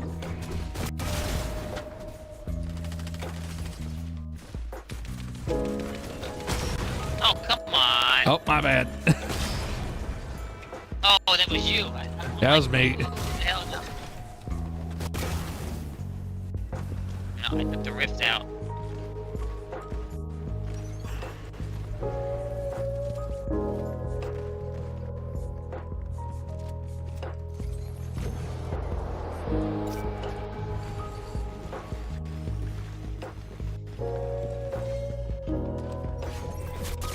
Ouch. Ooh. It's coming down. Maybe. Yep, he is. Oh, What the heck was that?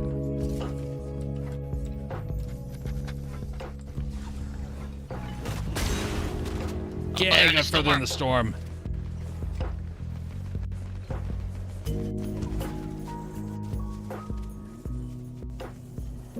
Where'd he go?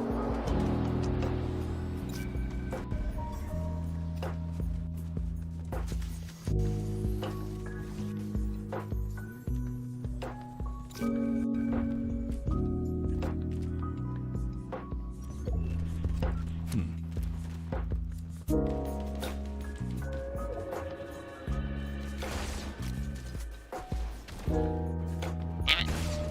No again.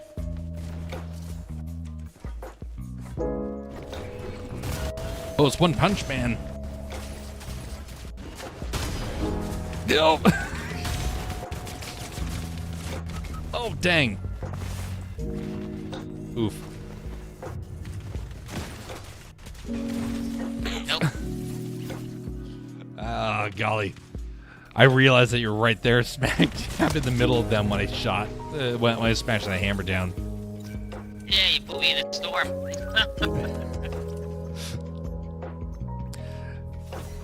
And there was a time where I could like really pinpoint, where people were going to be when I landed with the hammer, but the storm shrinks so fast and this island's so tiny where it's hard to really gauge that distance.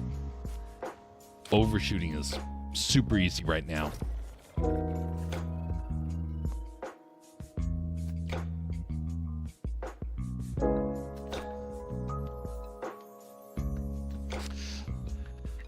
So there was another situation that took place at Disney, and this one was kind of interesting in terms of what it's like to work at the parks. Or at least what it was. It is very different now. It's not. It's not really been the same ever since 2012, because 2012 2013 is when everything changed, and I was the last wave of students that really got the chance to get the most out of that whole experience.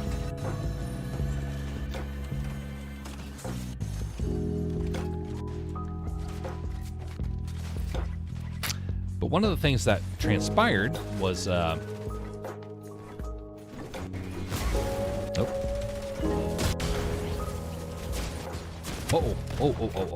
ouch.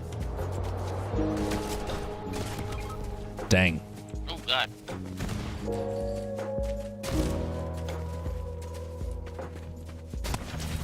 Oof. So one of the things that transpired with this was that as I was getting familiar with my role,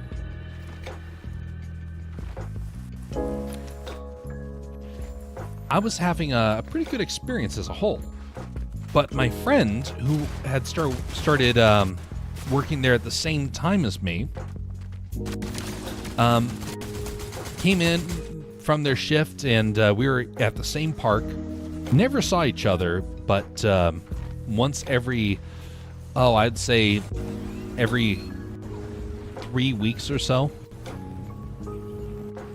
they came in and said, "Man, I can't stand this job. This is terrible." I said, "Oh, well, that's unfortunate. I've actually really been enjoying it. I mean, sure, is it perfect? Absolutely not. But I'm still learning. I'm still having a decent experience with this. I'm getting a chance to feel like I'm making some sort of difference."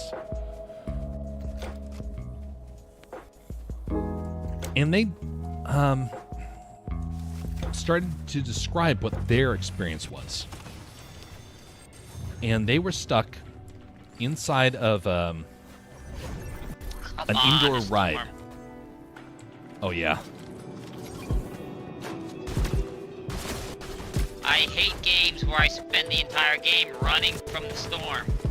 That is the most annoying game ever. Yep. And this game is game mode is not very friendly to that stuff. Oh, come on.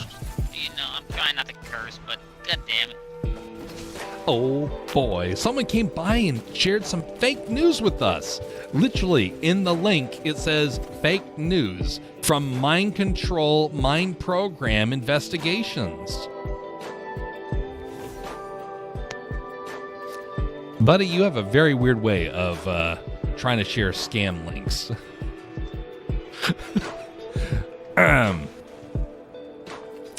Well, we can very easily block this user. There we go. Goodbye.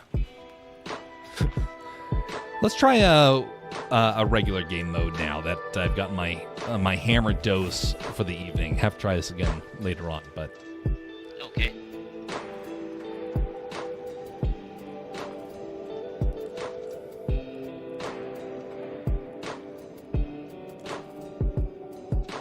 Where am I at? not perfect. 982. 982. 98. Wait, what? rivalry wins. I'm at 982 rivalry wins. I want to see if I can get to 1,000. Indeed. So this friend of mine was inside this indoor ride. What was the name of it? It was a virtual roller coaster, and they basically would every day help people onto the ride and help them off. And they never saw the daylight, and they were constantly kind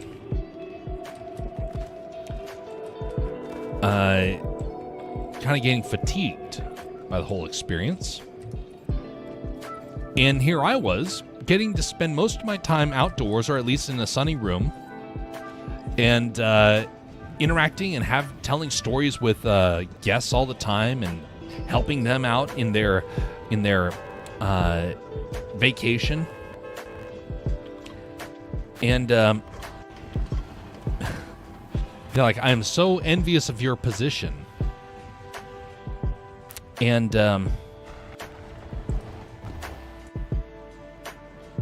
found it interesting because everybody was trying to get in on the rides. They wanted to be helping out in the ride queues. And I was the only one who really put in for a shop. And what's more, a generic shop. I didn't choose the generic shop. Actually, I really wanted to be at the shop in Adventureland. And here I got put in Epcot. And I found out from the person who actually did the hiring that they contacted me afterwards and said, "Oh, I remember you mentioned that you grew up overseas, and so I thought you'd be a perfect fit for it." Like, actually, that was exactly what was needed. And I had interacted with so many people from around the world. It was so much fun. Getting to help people out that were kind of struggling to, have the great Disney experience and not being able to communicate. We had a lot of great opportunities to chat with them and really give assistance. Well done. All right, I got Beavis and Butthead. Yeah, get those nuisances out of here. Yeah, they were wearing partner skins.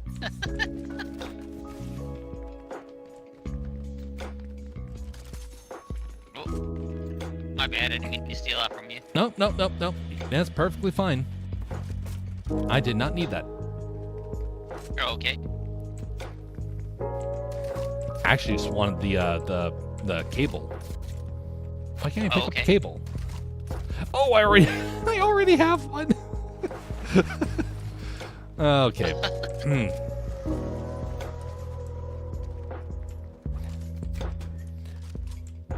So they did contact me, and I got to hear about why they put me in that position, and I thought that's quite providential.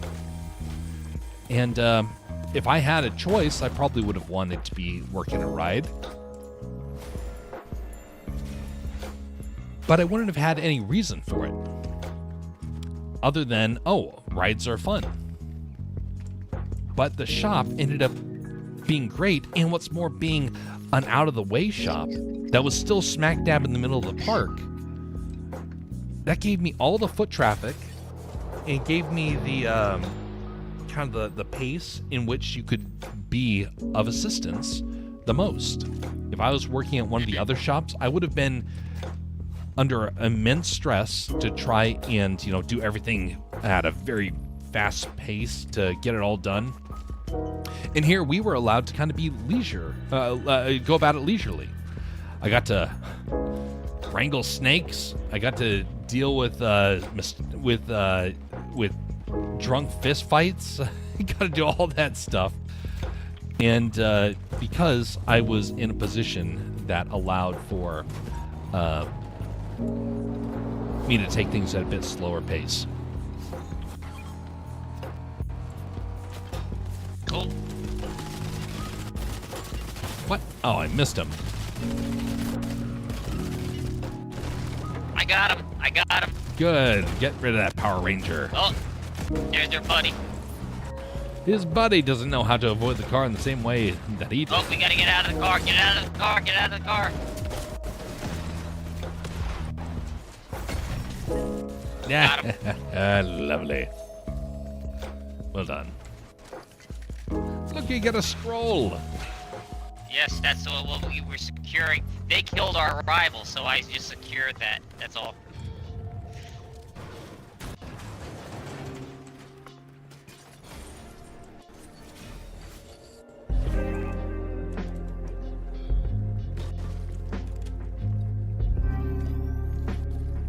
Alright.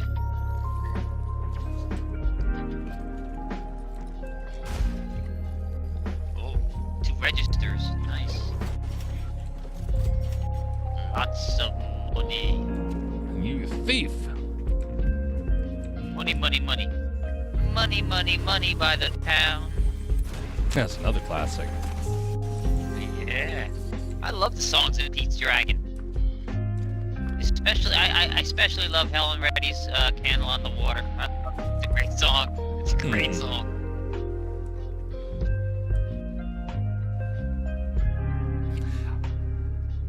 That was a movie, though, that I really did not like growing up. When I Yeah. watched it, it was a Yeah. weird movie to me. Music was good, but the movie itself. I appreciate a lot of films that I was like, you know, it was supposed to be for us kids, but I was like, meh. As a kid, I appreciate a whole lot as an adult. Mm-hmm. Yep.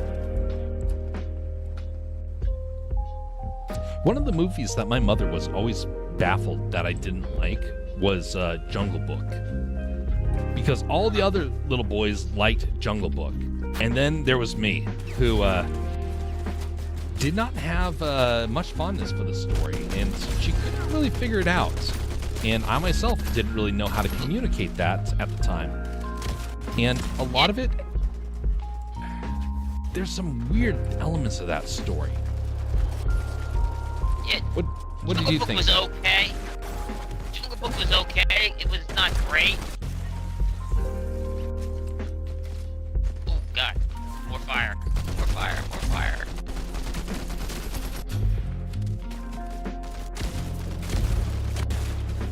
Oh wow! 2 of them. One. Wow! They're hiding behind that tree. Come on! Get up! Get up! Oh my God! The tree. And then the other one down here by the river. Oh, Yep. you got him. Nice. Yeah, I like the Jungle Book. It's all right, but you know, it's not like you know, my favorite. I've got a lot of other Disney movies, you know, cartoons, you know, classics that I would consider, you know, more my, you know, I would put ahead of them.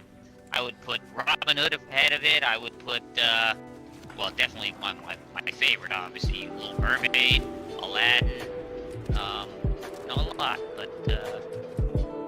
But even of the older classics, I'd rather watch Robin Hood or 101 Dalmatians or The Rescuers ahead of Jungle Book. So. Rescuers. Now, that was a movie that I actually think it was one of the very rare times where Disney made a sequel that was better than the original. Really? Yeah. I like the sequel, but I still think that the original is better. McLeach is like one of the best Disney villains of all time. Well, that's George C. Scott, right? Yeah. So. I didn't make it all the way through the 3rd grade for nothing. So Going down classic. there.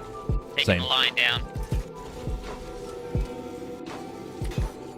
He's here somewhere. Where did he go? Here he is. Oh, I went in the bathroom. There he is. Oh, you got him. You got him already. Nice. Here, we're going to take you and put you right next to the gasoline.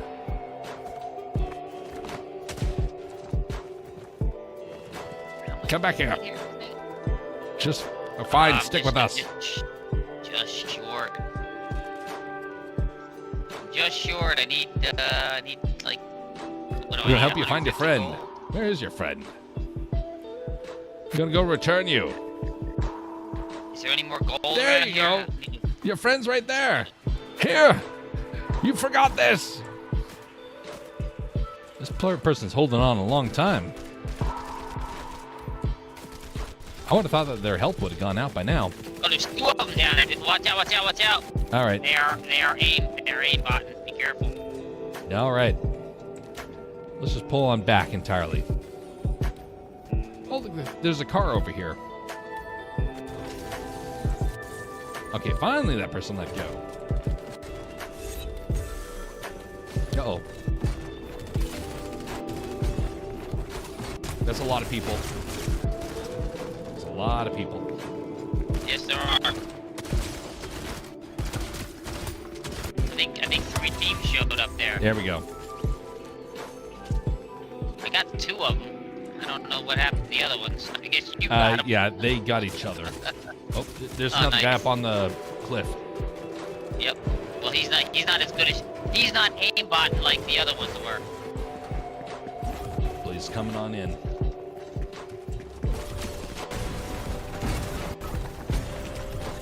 Ouch. Nice. Oh, come on! I shot that guy. Shot that guy. Come on. Just not enough. I mean, you did shoot him. Just not enough bullets. Ooh, nice. Got 8 eliminations there. Well done.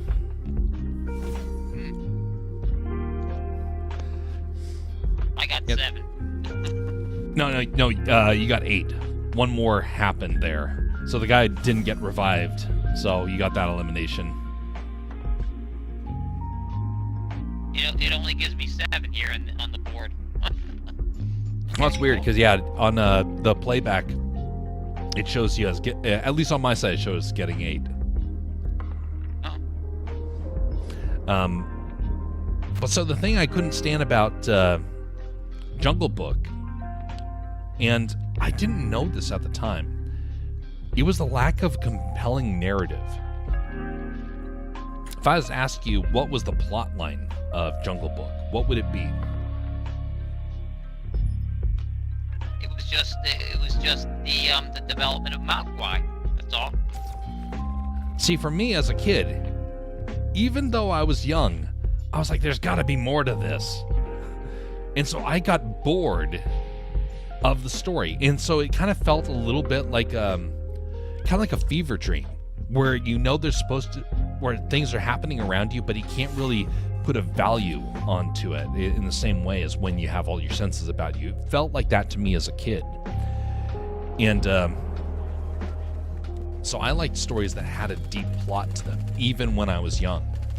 And that was the thing that, at the time, I couldn't figure out why some movies just didn't connect with me, and why I kind of got hung up on weird elements. Whereas Aladdin had a deep plot behind it, had a deep moral behind it.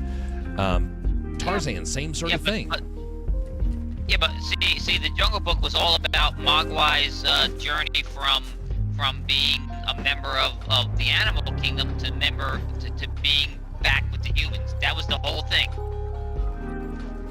But it was also a plot line that was cut short in many ways.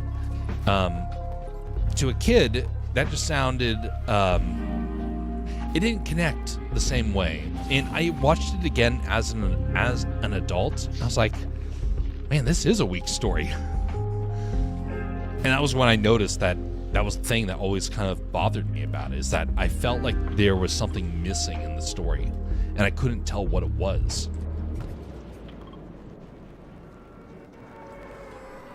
I think after this round, I'll do the switch up to art. Okay.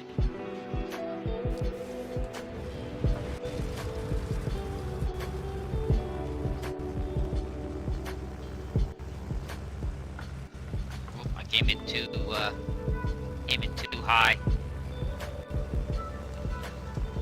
stuck floating down. Stuck floating. I hate being floating. Yep. Only type of float I want is a soda. And also when you're stuck on the water and you want to float. Oh, yeah. Staring creepily in space. More than usual. Sorry, my visions are still just blocked. I'm gonna see if that key is over here in this building. Oh, you're in the building. Was the key in there? Nope. Ah, Don't see a key in here. darn it. Yeah, that's where it's supposed to Oh, be. wait. If it's Key. not there, Key. Got the oh, key. oh, yeah, it's inside. I was just in the wrong area. Yeah, all that and a Okay, cool. Wait, there's 2 keys? Hey, more people can pick it up. I've got one too. So if you Okay. go, if one of us goes on the way to the bottom, the other one has it. Okay. Someone's here. Too many beets. Well, obviously beets are healthy for you, so I don't know why there'd be too many. Beans too good for your heart. The more Ouch. you eat. No, that's beans.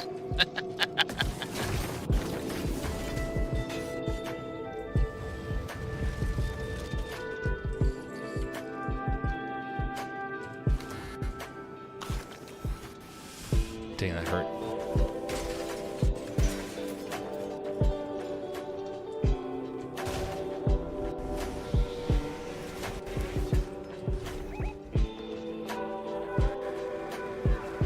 Careful when you come down. I think people followed me down. Yeah, there's somebody following me too.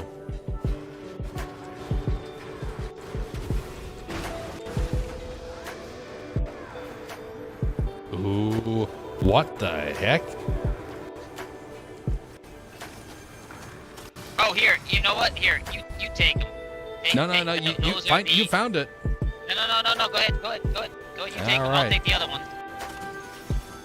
Those, if you notice, they are the same. They are the same thing as the purple gloves, but they have 40 charge Oh yeah, instead of 20. Yeah.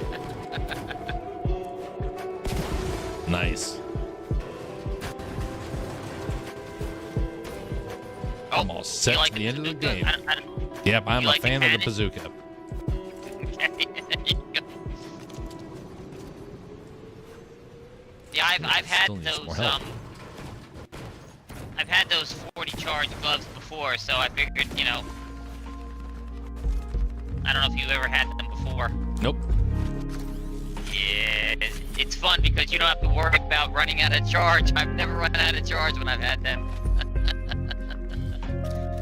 Yeah, I'm very frugal with that sort of stuff, and so You don't have to be now. yeah, it's gonna take me a little bit of effort to try and make sure I don't, try and hold back. Oh, you went up? Alright, I'm going up Yep. too. They're here. I had to wait for the line to come back down.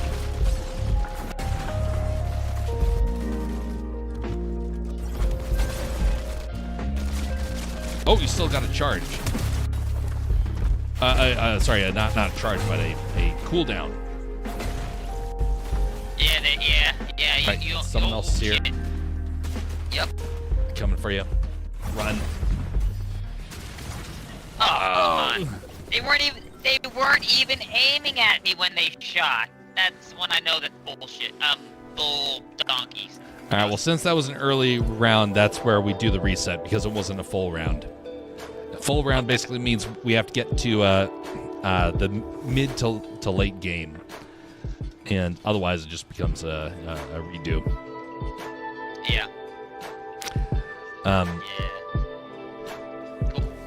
Oh yeah, there we go. Mizo now has a sword. All right, dog. We're gonna teach you how to use that sword. Sidekick. All right, we want to edit. Give dog the ability to use sword. There we go. That's right. Good doggy.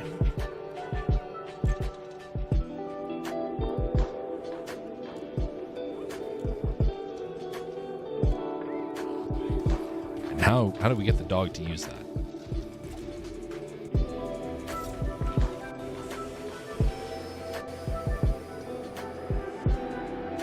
Click on your character, and then instead of you'll see view profile, pet sidekick, and emote sidekick. Wait a second. View profile. All I see is social. Well, if you click on your character on the screen, click on your we're gonna go Oh, game I now. see it now. I see it now. Yes, emote sidekick. But you can do that in the lobby here too. I mean, in the launch room. If you go over to your sidekick and you do you hover over them, you can do the emote. There we go. That's right. The deadly dog. Yep. Good swordsman. Swordshound.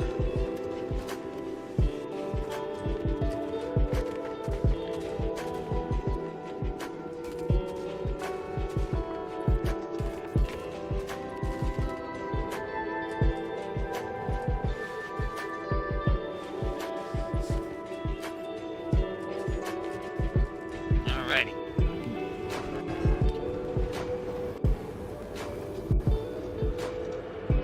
All right, where do you want to end off here? Well, I didn't choose very wisely last time, so I guess you pick All right, we are going over to one of my favorites. the golf course. Gonna go golfing. Alright. Ah.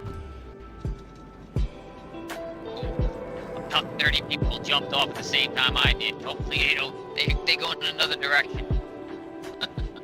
Indeed. Whenever I jump off, I don't like to see a whole bunch of bodies coming with me. I want them to go somewhere else. You want nobody around. At least in the beginning. Just long enough for me to actually get a weapon and like maybe 2 heal items. Yeah. Indeed. You got like 2 other people coming in with us. It looks like only 2. Should be reasonable. Unfortunately, they're already on the ground. I don't know how. You know what? I must do the gliding wrong because everybody ends up ahead of me and on the ground before I can get there. I've Every been trying time, to no figure matter what that I out do. too. There's a guy where I finally asked him how did he always land on the ground first, and he never told me. He just said, "Oh, it's obvious," and then he just was like, "That's it." Like, no, there's obviously something else to it. What is the secret? And he refused to convey it.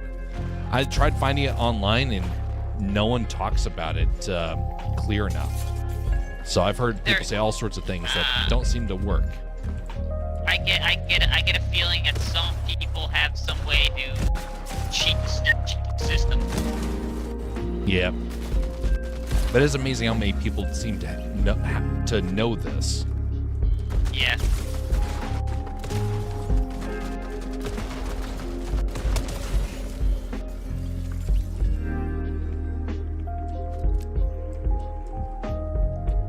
Well, I must have got all the assists because I've got no kills.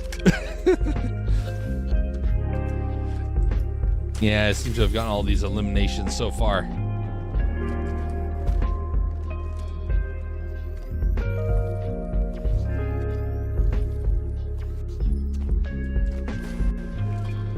Man, I miss outdoor pools.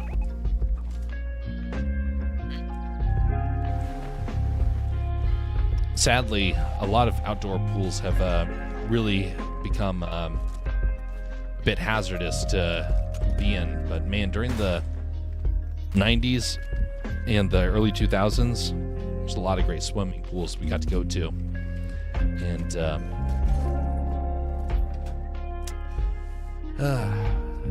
then I started hearing about how a lot of other folks have started to abuse our swimming pools here in the country.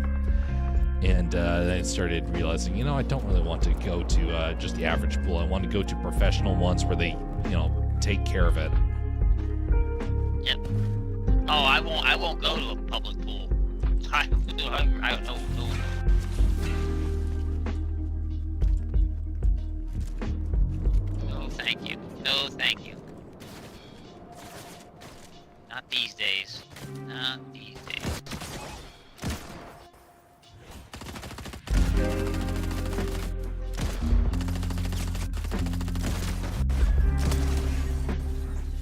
Tiger Smash.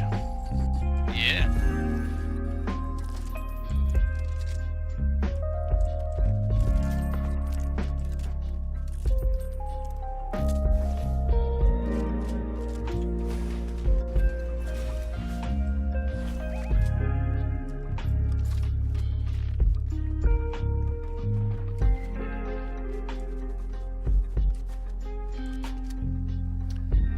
One of the best experiences I had, though, with swimming pools was back. It was one of the last days when the 90s. Oh, well, it was my last experience in the 90s. We were about ready to travel overseas, and we were in Arkansas. And there was a pool out in the apartment complex that we were living at, and I was trying to convey to some people the feeling, because it was, like I said, it was the last time that I would see America for many years, and so I got a very good feeling of what the 90s were like. And man, I have had a lot of very painful nostalgia moments of where my mind goes back to that time. It was a beautiful area, and it wasn't even like upper class or anything. It was just generic. But everything was so clean. The water was crystal clear. You could hear the radio playing the music of the 90s in the background. There was a Taco Bell and the Sonic that was nearby that actually was good food at the time. There was a mall that was nearby that we got to go to. And the games of the time, computer games that really stood out. And then when we came back, a couple years later, the world had changed.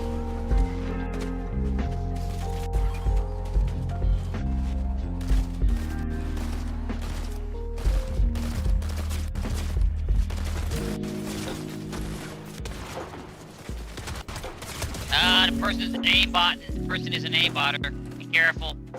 Big time aimbotter. Big time. There. Thankfully, he is also easily distracted. Oh no! Oh, yeah. I say that as I get eliminated. Well, their buddy was aimbotting too, so. Oh, look at that. He has also working knees. Isn't that special? Yeah, that's a dead giveaway as a person using some kind of outside tech. Yeah. Well, that was the first time I became aware of that was with Halo, because everybody who was cheating was using using that, or people that just were very poor sports as well.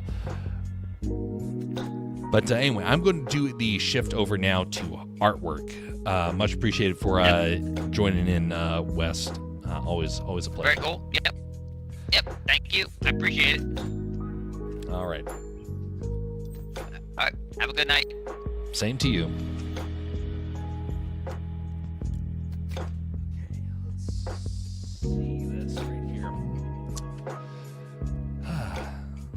So, I want to convey a little bit more about this memory that I have.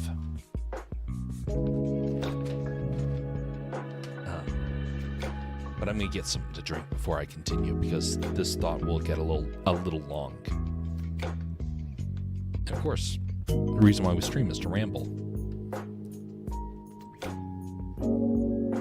First and foremost.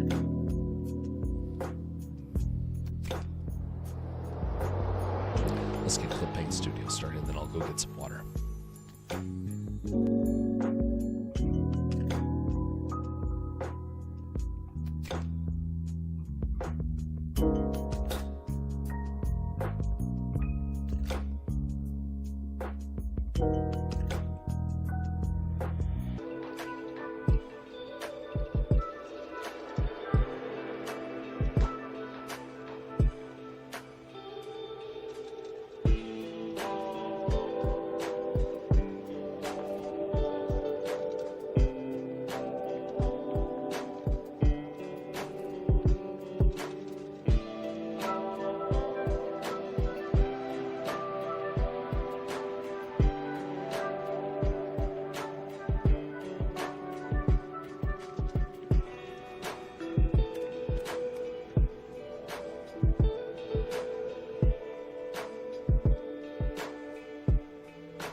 program is starting. Here we go. So the 90s, the last memory that I have of it. There was a mall that was close by to where we were. And it was a somewhat older mall, like in terms of what I had become familiar with. It was the last time I saw a mall like this. It was before TV screens were everywhere. It was before electronics had taken over everything. There were bookstores. There were game stores. There were music stores. When was the last time you saw a music store? It was things like that. There was a mini golf that was nearby as well. And it was just simple, fun, enjoyable. There was a model store I remember seeing. I don't remember if it was right there, but I had seen one beforehand. So when we got back a couple of years later, the world had changed. And this was before, just before September 11th. But the world had transformed in the time that we were gone. And it was sad because I had seen the world just before we went overseas. And that was still fresh in my memory when we found out we were going back. And so in my mind, I remembered we're going back to the place that basically was a magical decade in many ways. And we got back, and my first thought was, can we go back to Japan? I couldn't stand the world of America in the early 2000s. Everything had gone dark, demonic. TV shows were ugly. Cartoons were becoming depraved. There were the wholesomeness of the 90s was gone. And instead, in its wake, was left a series of corporations that were dictating the mentality of the future, and it did not seem appealing in the slightest. It was a tough time to readjust, and I never truly did readjust, because shortly thereafter there was, of course, the September 11th that took place. But the whole world transformed, and I remembered that moment just before traveling overseas and thinking, I didn't realize how good that moment was.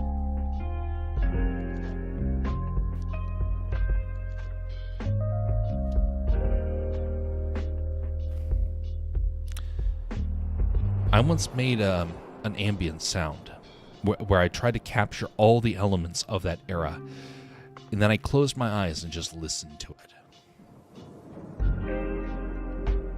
And it was sobering. I didn't save the file. It was too much for me. And it wasn't even, I didn't even put a ton of effort into it, but it was already too much for me to really listen to. I just closed the project. Kind of wish I hadn't done that. I think I might still have the fractions of that project somewhere, but I've not hunted for it. But what era would you have wanted to go back to? What sort of time in your life do do you wish you could return to and experience it again? For me, that was the moment. I think the year was 1998, I want to say. No, it was 1999. That was it. 1999, Arkansas. Little Rock, Arkansas. Getting ready to move. It was the last year of innocence. Shortly thereafter, geopolitically, a lot of scandals would start to happen across our culture. A lot of people would start to associate politicians with a completely different worldview. The culture became disgusted with the past and the present. There was no more enjoying the moment. I remember hearing someone mentioning that the modern age, we don't enjoy the moment anymore. I'm like, no duh. What is there to enjoy?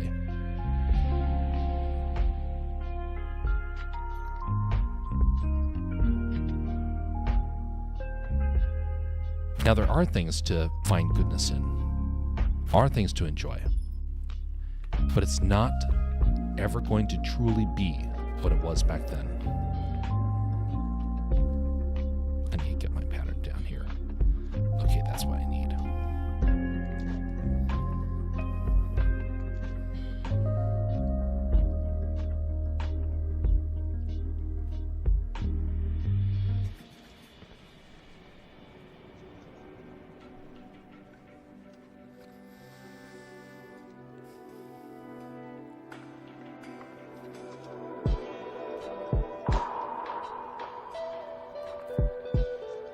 Something else I found interesting when I was going down memory lane.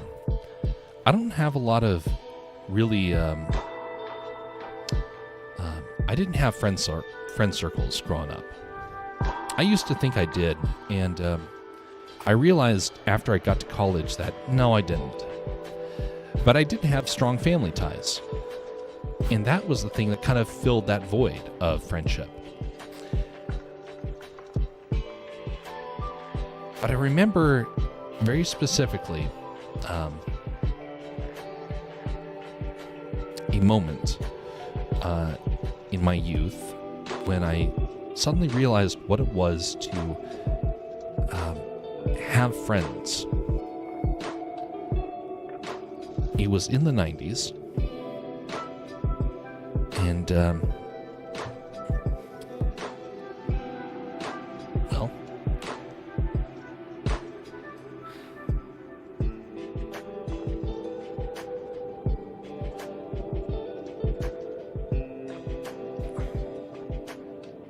everything felt benign, natural. People's conversations were about usually something that was movie related or game related, but people sounded genuine. They weren't trying to have a grift of some kind, something that's really hard for people to do nowadays, to not have some sort of grift that they're trying to go on, some sort of angle. But what I noticed was that as people say to live in the moment, we truly were in the 90s living in the moment. And now we're not. We can't rekindle that. It's that feeling, that era is completely gone.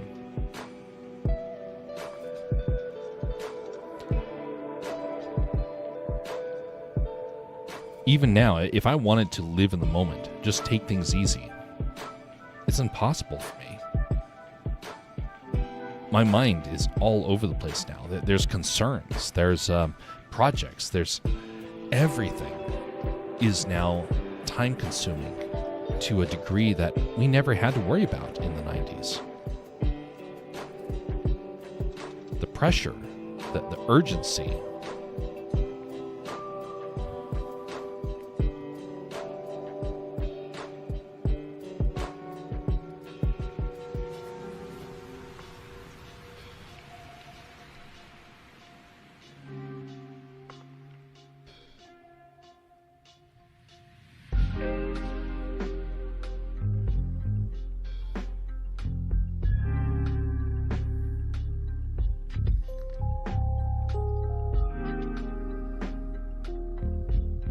So how do we recapture that? How do we capture that idea of living in the moment again?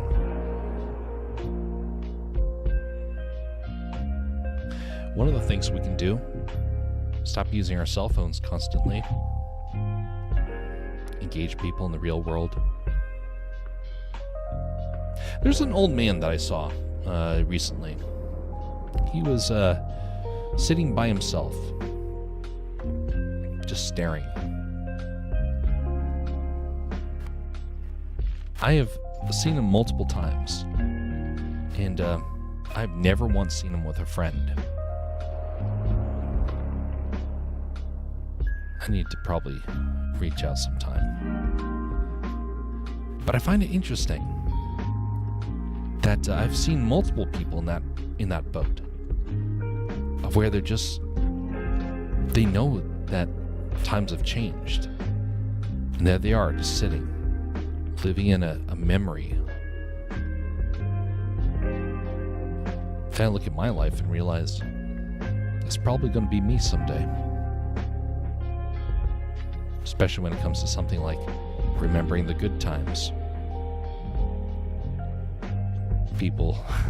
Kids will be with their VR goggles saying about how hip and swag this whole world is, or whatever trendy words are going to be of the future. And then I'm going to be there just thinking, if only I could go back to that era, that feeling that is impossible to capture again.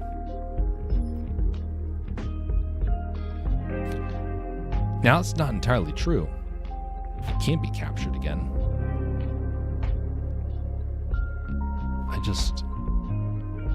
I feel like we're going to have to fight to get it back. I feel like it's going to have to be rebuilt off of memory. It'll never be the same. But we can capture enough of that feeling, enough of that experience to pass on to the next generation. A renaissance of sorts. A rebuilding of what was lost.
Sometimes when you get what you want, you get to see someone again from your past.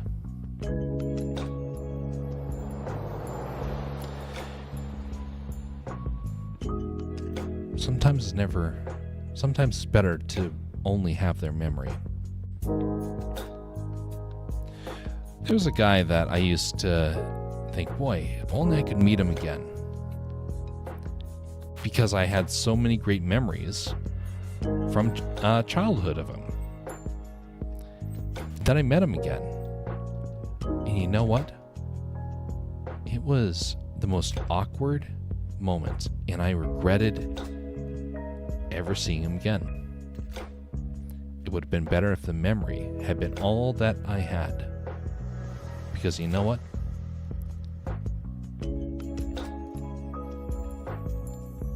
It was incredibly awkward.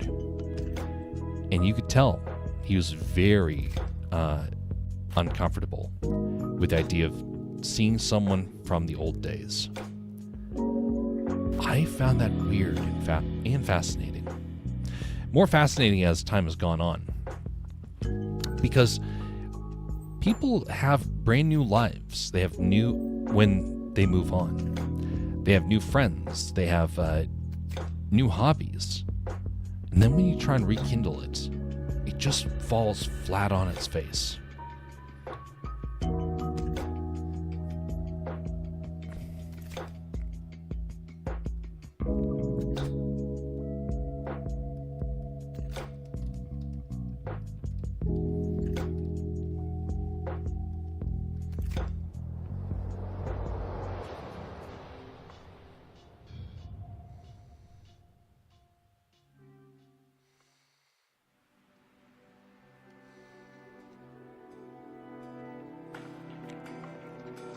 In the same way, you can't recapture a time that you've left behind. When it's over, it's over. So that's why it's important to remember that if you want something to return, it's better to have a renaissance of it, a remembering, and a disconnected. And it looks like we're back. Well, it must be that wind.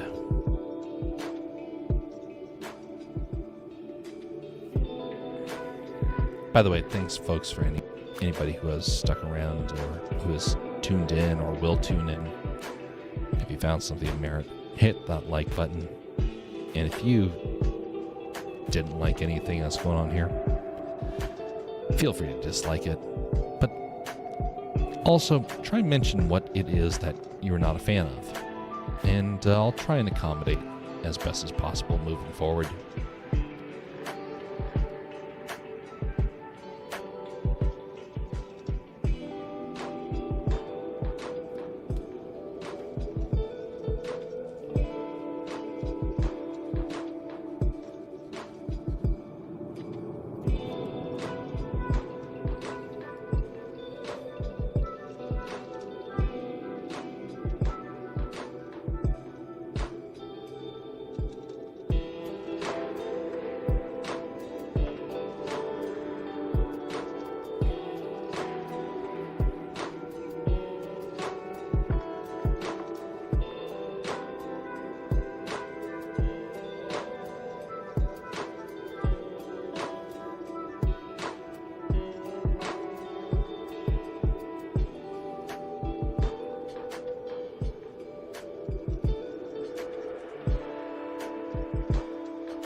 I remember when I was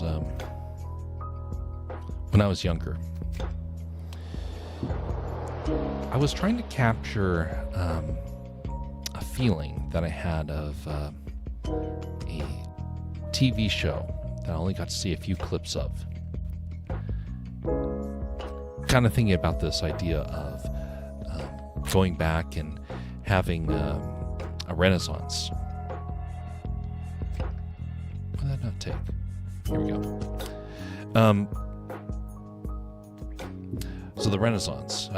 I saw this image when I was. I saw this image and I saw this poster, and I didn't get to see the movie that it was related to. And I would look at it and thinking, if only I could see that movie. Because all my other friends had seen it, and I didn't. And I thought, that's so unfair. Why should they get to see it and I not? And so I would try and tell myself the story along with my brother. And we would try and imagine what this story was like. We were not able to see it. But what was interesting is that we got a chance to develop our own story based upon just what we saw in the poster, based upon little bits that we would hear here and there. And you know what? It was actually a compelling story. It got me started on the idea of wanting to be a storyteller. And I realized just because you don't see something doesn't mean it's bad. Just because you don't experience something doesn't mean that. Sometimes you just have to look through the lens of those who did experience it and capture the good elements of it and basically recreate it, but with a different approach. I think there's merit in that. I think if we were to do that with the 90s, 80s and the 90s, I think we might find something there, something special, and we would probably be able to start to course correct as a culture. Not everything. I think there are some very dark, evil elements of the 80s and the 90s, but culturally, there was a lot there that was good. And I think I would love to do like a case study. Find the best elements and see if they can be basically remade with, modern correction by looking back and saying, okay, yeah, this worked, this didn't work, that sort of thing. I don't know where you would start though. Would you start with the culture? Start with the music? Would it be the TV shows? Would it be books? Would it be cultural activities, sports, politics, faith, or maybe something else? Maybe something as basic as family.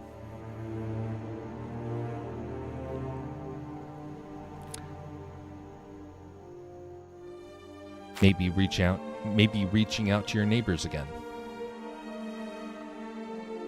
Maybe not all of your neighbors. Maybe the ones that you found were like, oh yeah, nice folks, but you never really spent a whole lot of time getting to know them.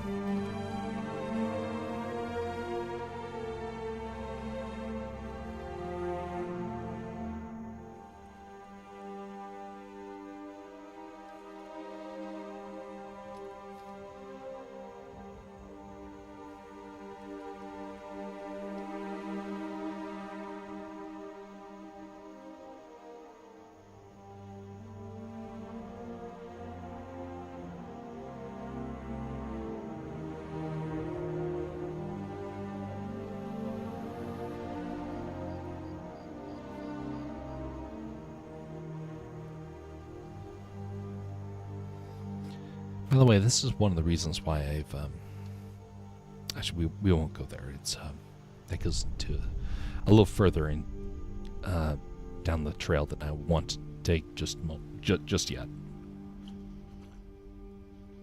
But let's instead go it this way.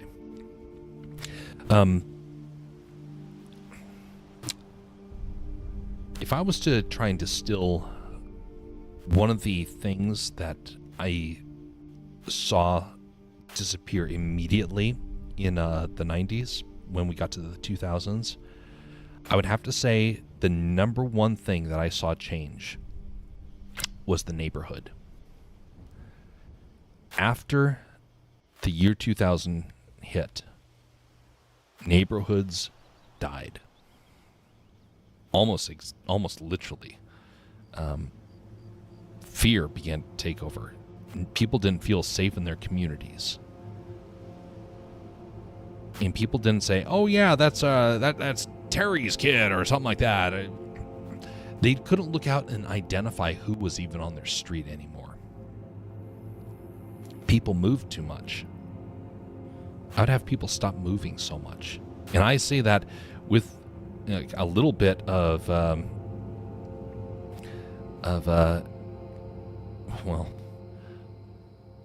I resist saying that because I love travel. I think travel's what made me who I am today. But I think too much travel causes you to get disconnected from the things that are yours to take care of. I would stop commuting as well. I want people to stay put. If you're traveling more than a few minutes to work, you're too far away to take care of your kids. You're too far away to care about what's happening. And if there's an emergency, your family is calling someone else other than you.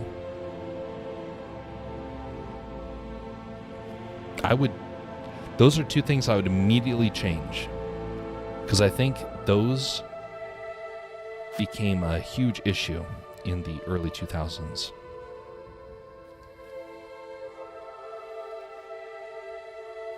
It's only gotten worse in many ways. So I wouldn't have people commuting very far. I would have criminals be arrested and not released. Of course, it kind of goes hand in hand with taking care of your community. And also, I would encourage people to start growing food in their local communities, taking an effort to build rather than just consume. It would change the mindset of people. It doesn't have to just be food. It would be any number of things. But stop being a consumer. One of the things that made me realize that we were a messed up culture was when Bush, shortly after the terror attack, said, "Go out and shop." I remember thinking, that's stupid. We should be grieving as a nation. He's like, "Go out and shop." He was trying to keep the economy from collapsing, rather than have a moment of course correction. He set us on a path of saying, trust in consumerism rather than in faith, rather than taking care of your community. And at that point, so many things fell apart. Go out and buy, shop. How about build?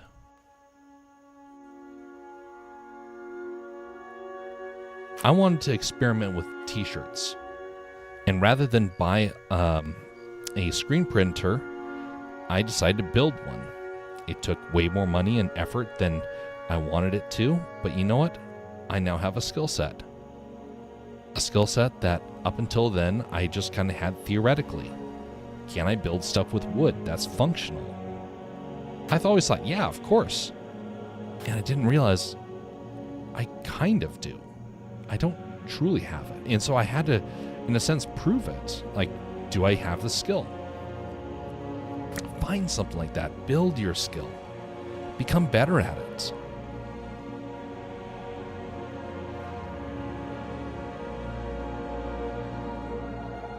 don't rely upon someone else to come in and just take away it. Don't rely upon someone else to come in and take away the responsibility of caring for something or building something. Take ownership of it. And if we do that for our local communities, we might truly see a renaissance begin.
we've had a lot of bot follows.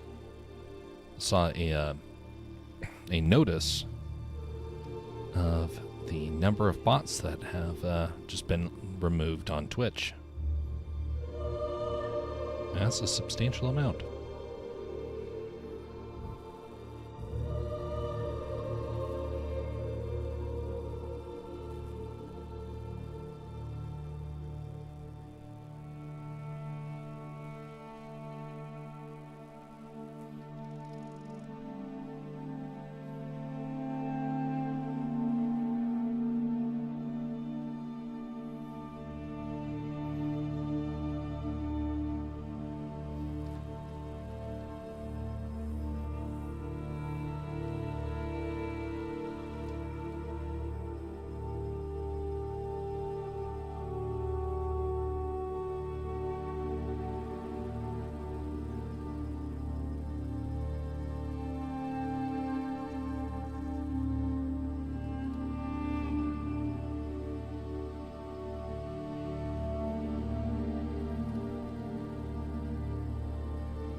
I think we've reached the hour where I should probably call it quits. It's a little bit earlier than I was intending, but I think the stream just is getting unstable right now.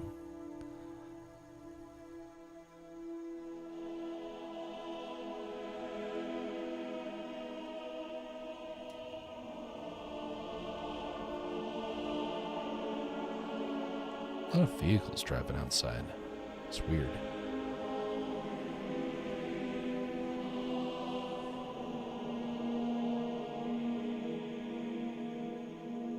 And another helicopter.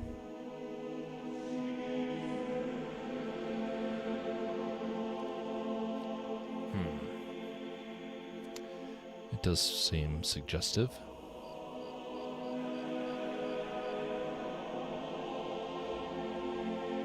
Haven't heard that many helicopters in a while.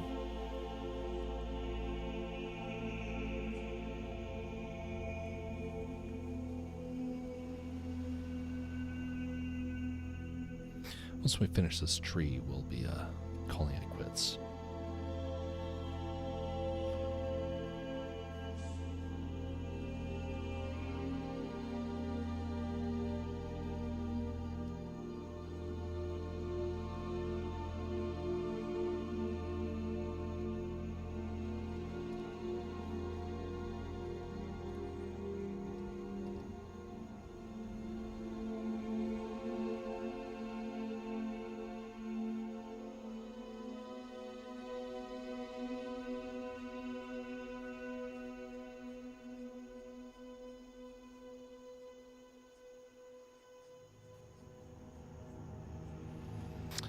We got actually a lot more done on this artwork than I was expecting. If you remember, the first time we only got done this area over here. Then the next day we got to this area over here, and now getting a lot faster at it. This is why you do it in chunks, so that way you get faster. You have some time to think about it, have time to improve your style, and then lean into it a little bit more and refine it. And refine it to the point of where it becomes usable. I'm liking this kind of diamond-shaped pattern for the tree, as well as doing the rows that I've been doing with the ground. Really seems to help out tremendously. And of course, thickening is something that I'm also realizing I need to start doing more of.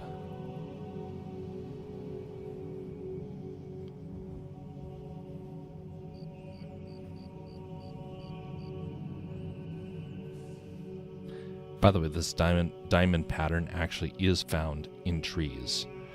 And based upon the pattern, it kind of tells you what type of tree it is.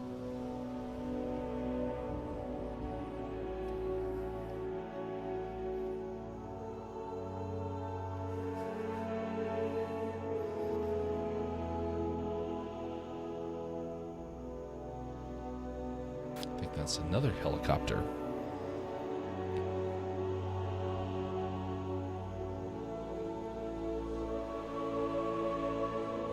They must be doing a manhunt.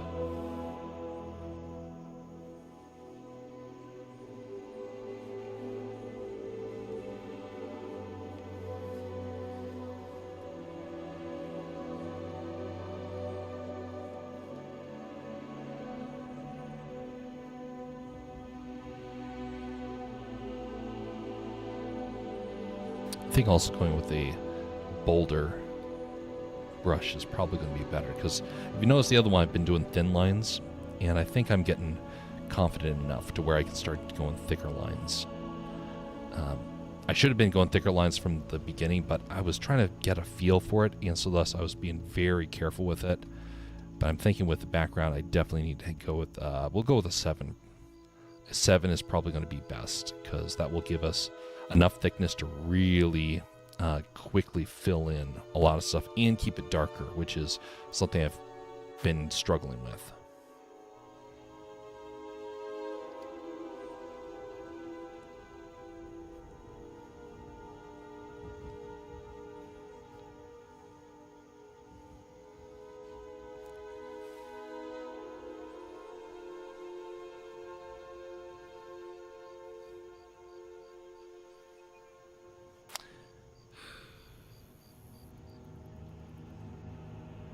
This will probably be so we're probably, if we do stream tomorrow, it'll probably be short, and then Monday and Tuesday is probably going to not have a stream. Wednesday will be maybe a stream, maybe not. I don't know. I might have to do it just out of the habit. That's one of the reasons why I've been doing the Fortnite. It's not because I'm like, oh, I gotta be able to use all these fancy items or whatnot. Have to get the rankings or whatnot. No, it's because I'm trying to get into the habit of turning on the stream, because for a couple of weeks I've actually not had the desire to want to even stream, period. And I realized it wasn't the desire to do, it's more like I was getting into the kind of the rut of not doing it. So I was trying to get back into the connection restored. Yep, that's definitely the indication that I need to stop streaming. Okay. Well, have a very pleasant evening, morning, everybody. Just a reminder, be civil to one another.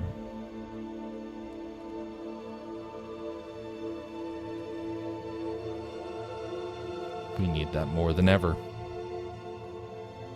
Especially if you feel bitter That's a hard thing to try and do when you feel bitter. But it's still needed all the more. I wonder if these internet hiccups are due to all the folks that seem to be out and about right now. Because I hear another helicopter.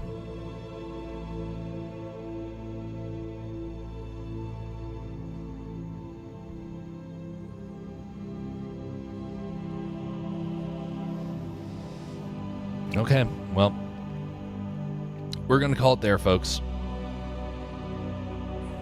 Till next time, have a very pleasant evening.